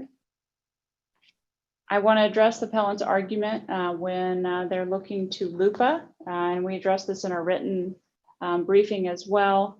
And the reference to the general purpose statement of LUPA to say that the commission is obligated to make those findings is a misstatement of the applicable law. Certainly the purpose statement of LUPA is important. It includes a number of items of which that would be applicable here if it fit the criteria to encourage urban and urban type development within incorporated cities. There's certainly a number of statements there that could apply to any site. However, the way that that purpose is applied is when the cities adopt comprehensive plans and zoning ordinances, those general purposes are considered in that process. Here, the actual criteria that apply to the application that was presented is the criteria that's in your zoning ordinance for a PUD, and that's exactly what the commission applied here. There was a concern raised by the appellant about statements made by Commissioner Gillespie about the comprehensive plan, suggesting that the comprehensive plan is not a zoning ordinance and can't be applied as law. I don't disagree that the comprehensive plan is a guidance document, not in and of itself zoning law, but here it's very important to note that your zoning ordinance for approval of a PUD does require the commission to look to consistency with the comprehensive plan. And so the commission did exactly what they are required to do by your PUD criteria to look there. Because the appellant has not identified any error in what the commission did, they just don't want this development next to them. They don't want this development to occur, but that's not a basis for finding error. They have not actually identified an error in law or in process. They haven't identified anything that is supported by substantial evidence. And based on the appeal standards in the Boise City Code, in those circumstances, the council should deny the appeal and uphold the commission's findings. And with that, I'd stand for any questions.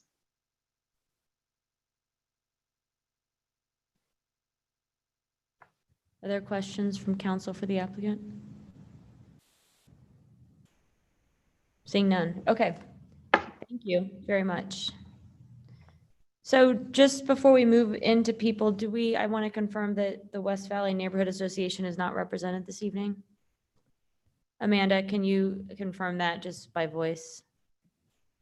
Madam Mayor, if they are, I am not seeing anyone raise their hand virtually. Okay.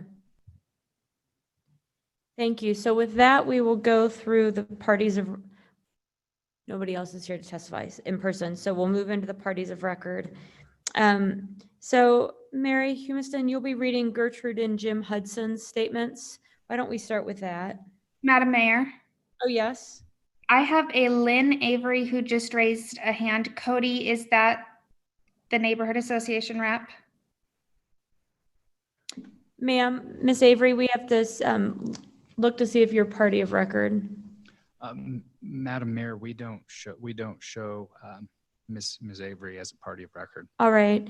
Just to explain, Ms. Avery, this is an appeal. So only parties of record are able to testify on this appeal, which means that you had to have submitted comments or been present for the last hearing.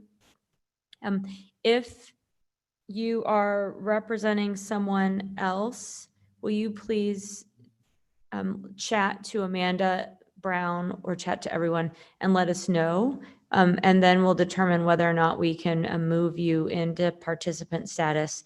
But for while that might be happening, Mary Humiston is still with us as a panelist, and I have here that you'll be reading a statement for two parties of record, Gertrude and Jim Hudson. And the reason we are allowing this is because of the access to technology. Mary asked that, although I see a Jim and Gertrude Hudson listed. So let's see, Mary, will you let us know? It was our understanding that you were going to have to read for Jim and Gertrude. However, I see a Jim and Gertrude listed here now.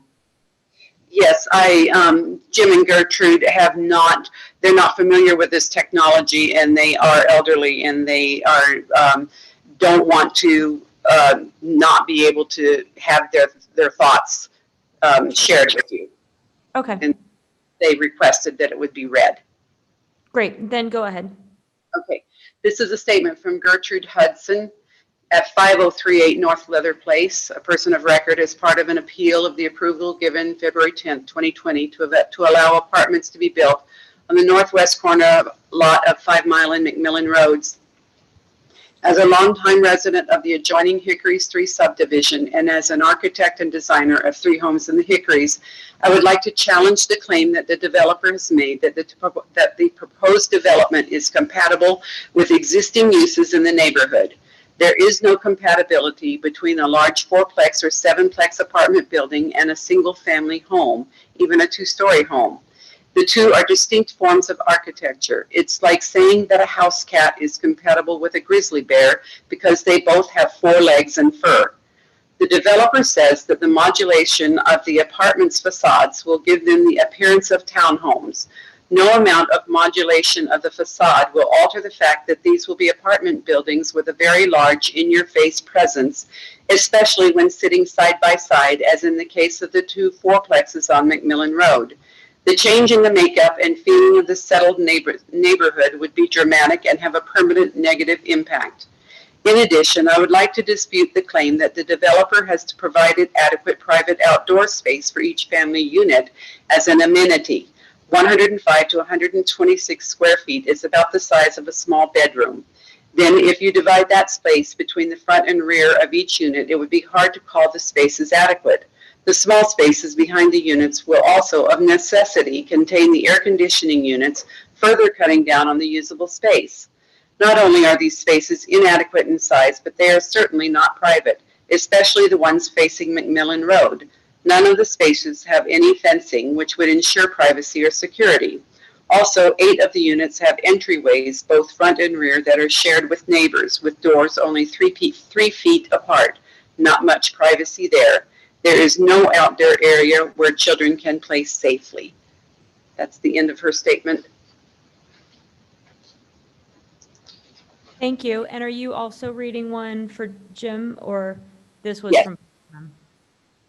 Yes, I am, Madam Mayor. All right, thank you. Go ahead.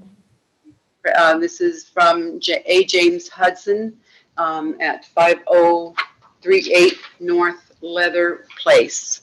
I have just 3 items for your consideration. So my observation is that a person should have more than superficial information before rendering judgment concerning a project.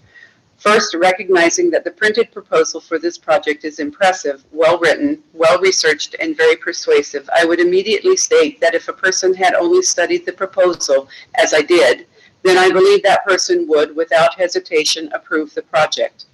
If, however, that person, as I did, actually saw the proposed site, only a 5-minute walk from my home, and actually saw the housing of the existing surrounding area of the proposed site, and actually saw the proposed housing units, 4 of the 7 home units are located on North Steelwood Avenue at a traffic light which runs south off of Fairview Avenue between 5 Mile Road and Cloverdale Street, then that person would, without hesitation, reject the proposed project. Those large block buildings just don't fit in this situation. And because the existing house on the proposed property is quite old, there would be no problem for the developer to get approval in the future to raise that building and build even more apartments. Second, the proposal states more than once that the project is compatible with all of the existing structures, including the 18 immediately surrounding homes. The proposal even states that the 15 units in the proposed 3-block buildings would complement and enhance the surrounding area. Making a comparison of the existing homes and the proposed units is illuminating. Each of the existing homes have one house, two-car garage, a driveway leading to the residential street, a securely fenced backyard, which is safe for children's playgrounds and secure for private family activities. None of the 15 proposed units have any of these features. Compatible? Each of the existing homes have several bedrooms and always one bedroom or more on the main floor. All of the proposed units have 2 bedrooms, both on the second floor. This is very significant because if there are no bedrooms on the main floor, the unit is not suitable for elderly people, handicapped people, families with babies, or families with small children. Compatible? Third, we were dismayed at the demeanor and attitude of the personnel of the PNC Commission on hearing on February 10th. When the presentations were completed, we knew why. There was no discussion or consulting among the commission members. Mr. Gillespie gave the rationale for their decision. His explanation was a firm declaration. The City Council has made a determination that they want density in places like this. That is the City Council's view, and that is what we are here to implement. That means that the decision had been made before the hearing ever occurred, and the hearing was merely a formality. If this is actually the reality of decision-making, then it is obvious that dense housing for all or most LOD zones is a priority, regardless of the situation or the feelings of the citizens involved. Perhaps the conclusion of Fagin in the movie Oliver is appropriate, as he contemplated the ramifications of a marriage. I think I ought to think it out again. Perhaps dense housing should not be the primary focus of the city planners. Perhaps compatibility and citizens' feelings ought to be prime considerations. That's the end of Mr. Hudson's statement. Thank you, Madam Mayor, City Council. Yeah, thank you very much for doing that. I appreciate it as a way for them to access this right now. You're welcome. Now I have here, I'm just going through parties of record. It doesn't mean, I just realized it doesn't mean that everybody's here or speaking. Another party of record is Ann West, who is presenting with Kevin controlling slides. Ann West has already been approved. Okay, so you're not in the attendee list, you're in the panelist list. Ms. West, would you like to go ahead? Yes. Am I good to go? Yeah, and we can even see your slides. That was fast. We'll start the clock once you start talking. Okay. Ann West, 4815 North Farrow Street, Boise, Idaho, 83713. Good evening, Madam Mayor and council members. Thank you for hearing the points of our appeal. We, the appellants, representing hundreds of concerned property owners who will be impacted by the proposed conditional use permit development on the corner of 5 Mile and McMillan. I have 3 major concerns: traffic congestion, density, and Idaho code. First, I live 2 blocks from this intersection and am very alarmed that we could potentially add 15 to 45 vehicles to this intersection during peak commuting hours. Currently, traffic exiting east and west off Chinden Boulevard onto 5 Mile Road backs up from Chinden to McMillan Road during these heavy traffic times, and this will only add more traffic delays to the south of McMillan Road. About 4 years ago, there was a road rage incident 1/2 mile from this intersection on 5 Mile in Edna that ended unnecessarily in a death. Almost 5 weeks ago, 2 teens tragically lost their lives at the 5 Mile McMillan intersection into the memory care facility. The current road layout with only 2-lane traffic going north and south and east and west of this intersection does not allow for this increase in traffic. There is no median lane for residents going in or out onto 5 Mile Road. It won't take long for drivers to become frustrated as travel delays increase and the intersection becomes more congested and less safe. More importantly, If full access is granted, the record fails to demonstrate that no turning conflicts would occur so close to this intersection. Therefore, access should be limited to right in, right out only. Secondly, the proposed apartment complex density at 11 units per acre does not fit in with the surrounding stable, low-density, single-family neighborhoods at 6 units per acre, or business models like the Covenant Presbyterian Church, medical offices, and senior memory care facility, all located on the corner of this intersection. And by the way, they both have access, all three have access on 5 Mile as well as McMillan. And 2 times the density, this development is not compatible with the neighborhood. Subsection 6, conditional use permit C, procedures, step 7, parenthesis A, Roman numeral I. Third, the violation of Idaho Code 67-6502, Local Land Use Planning Act. Impacts the development would have on McMillan Elementary School were neither addressed nor considered. I have spoken to 70 neighbors who have voiced their concerns to me in support of this appeal due to the additional traffic congestion as well as the safety for the elementary school children. As homeowners in our subdivisions, we have CC&Rs to follow. The Planning and Zoning Commission failed to take into account Idaho Code 67-6502. The health and safety of our neighborhood must come first. Thank you. Thank you, ma'am, and very well timed. Next up, I have Edward Emmel.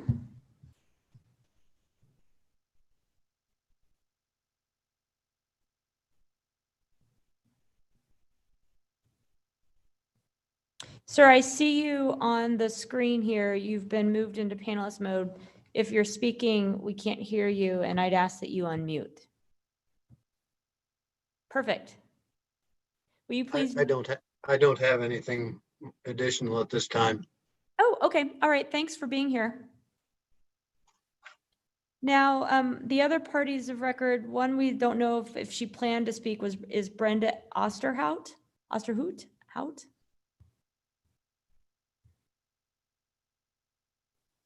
Nope. Okay. And then we had 3 other parties of record not speaking. And I'm just going to call your names in case you've changed your mind, and then I'll ask you to raise your hand. Donovan and Kelsey Robbins. And I don't see the Robbins on here. Patrick Sprouts. Don't see Patrick either. Or Rick Visser. Don't see Rick. All right. And that concludes the parties of record for this appeal. And so with that, I'm going to ask the appellant gets, the appellant, Mary, you get 5 minutes for rebuttal. Madam Mayor, I believe that. Did I mess something up? The applicant gets rebuttal, and then the appellant, Mayor, Oh. will get the last rebuttal. Okay, thanks. Yes, thank you. Mary, I don't know if you heard that. I did the order wrong. The applicant now rebuts, and then you as the appellant will finish us out. Okay, thank you. Thank you, Madam Mayor, members of the council. I just have a quick additional comment in response to what we heard there. There was a concern raised, a complaint about the private open space as an amenity. Your Planning and Zoning Commission appropriately determined based on staff's recommendations for the amenities that serve this development, including the private open space, energy efficient homes, and the drought tolerant plants. And there is no error in the commission's findings in that regard. The other concerns that we've heard raised, again, don't amount to errors by the commission, but rather are just wishing there was a different decision. I think that's all we have for rebuttal. Thank you. All right, thank you. And now, Ms. Umiston.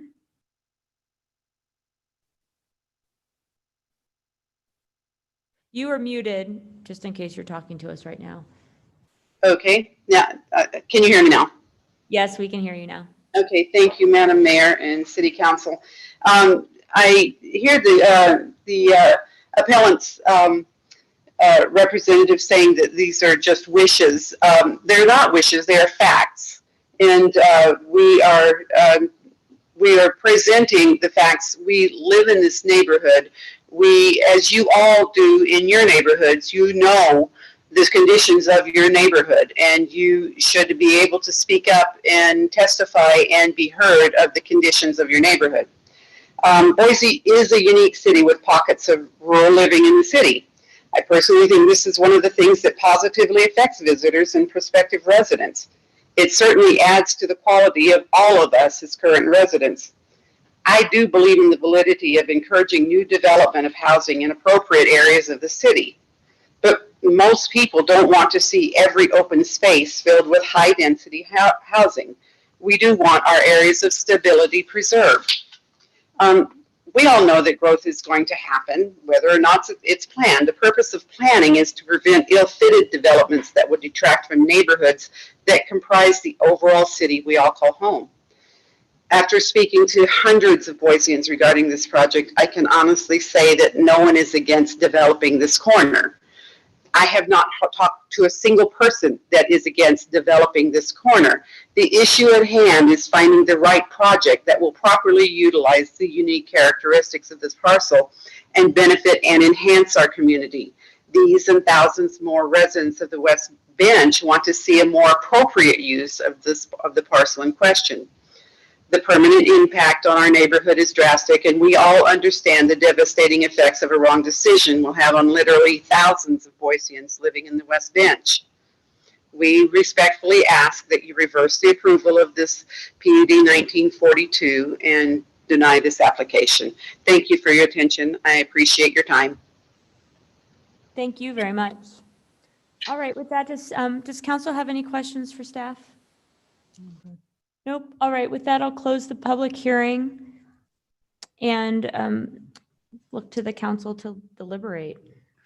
Madam Mayor, I'm going to go ahead and make a motion if you think that's appropriate. And I think that's best to have a motion on the table and then conversation. Yeah, thank you. Madam Mayor, I would move that we deny the appeal and uphold the decision of the Planning and Zoning Commission with reasons for decision and conditions of approval as listed in the action letter dated February 11th, 2020. Second. We have a motion and a second. Council President, do you have some things to say? Madam Mayor, these are always hard for neighborhoods who are mostly single family and have these arterial to arterial corners that really aren't compatible with single family development. It's clear to me that the other four of these corners, or the other three of this four corner intersection already have other uses on them. In one case, senior housing, in another case, a church, and then some small offices. As I look at the comp plan and I look at planning, adding a relatively small apartment complex to that fourth corner is in fact compatible and fits in with, and in the long run, I believe will be very supportive of helping this neighborhood be healthy. Having more people in the neighborhood is always viewed as a minus, or many times in these hearings, and yet maybe it will be the person who lives in this apartment who will shovel the snow for one of the elderly neighbors or something else. You never know. I have a 14-unit apartment building kitty corner from my house. It's a single family neighborhood otherwise, and it has been a great addition to my neighborhood because it provides a place for people who work downtown who otherwise wouldn't be able to afford to live near their work to do that.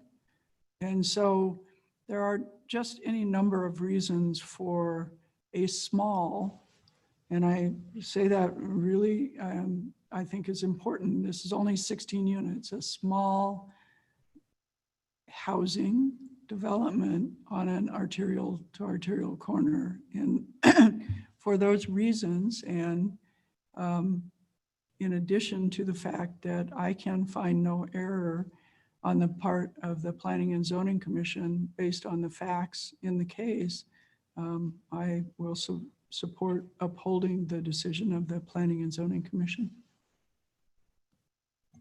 Thank you. Others? Madam Mayor. Sure, go ahead, Councilmember Woodings. Thank you. I too could not find any error on the part of P&Z Commission. And in addition to that, one of the things we look for when adding more types of residential development into neighborhoods is the proximity to schools and to employment centers. And I think that this one provides both. So in addition to not finding any error, I think that this is a good development in a good spot. Thank you. Madam Mayor. Yes, Councilman Bajent. A couple of things. First, to the appellants, everybody was so respectful, both of this body and of their neighbors, in facilitating their testimony to come in through something other than the technology platform. I really appreciated that, and it allowed me the carefulness and the thought with which you all put together your arguments allowed me to really hear you and I think understand you. These are hard, and they're hard because you're right, and they're hard because the developer is right. Our job is to look not just for an error or a reason to disagree, but to look for a place where a decision that was made by the Planning and Zoning Commission was so lacking a basis that it was arbitrary, or was so divorced from the law that it was truly capricious. And what I see here are places for disagreement with arguments on both sides. And I certainly hear your argument too. But given that there are arguments on both sides and that there are facts on both sides, and given the comprehensive plan and the objectives for the portions of this neighborhood that are zoned this way, I can't in good faith say the Planning and Zoning Commission was arbitrary or capricious. So I want you to know that I hear you, and I heard you in particular because you were so kind and so respectful to all of us and to the appellant, or to the applicant as well. And I did receive and understand what you had to say, but I can't actually come to a place where I see a baseless decision by the Planning and Zoning Commission. So I'll be supporting the development. Madam Mayor. Thank you. Yes, Councilmember Halliburton. I appreciate Councilmember Bajent bringing up the extra effort that it took to make sure that every voice was heard. I think that is a big deal, and I'm thankful for it. I don't see anything either that would cause me to not be in favor of the denial. I do want to make sure that I say that I don't think that this is just neighbors who don't want something in their backyard. When there's 2 deaths that recently occurred on the corner, I think traffic concerns, speed and congestion are real. And I think that those are definitely things that need to be addressed as well. Again, I don't see a reason to overturn that appeal, but I do want to recognize that that is beyond just not wanting to have it in your neighborhood.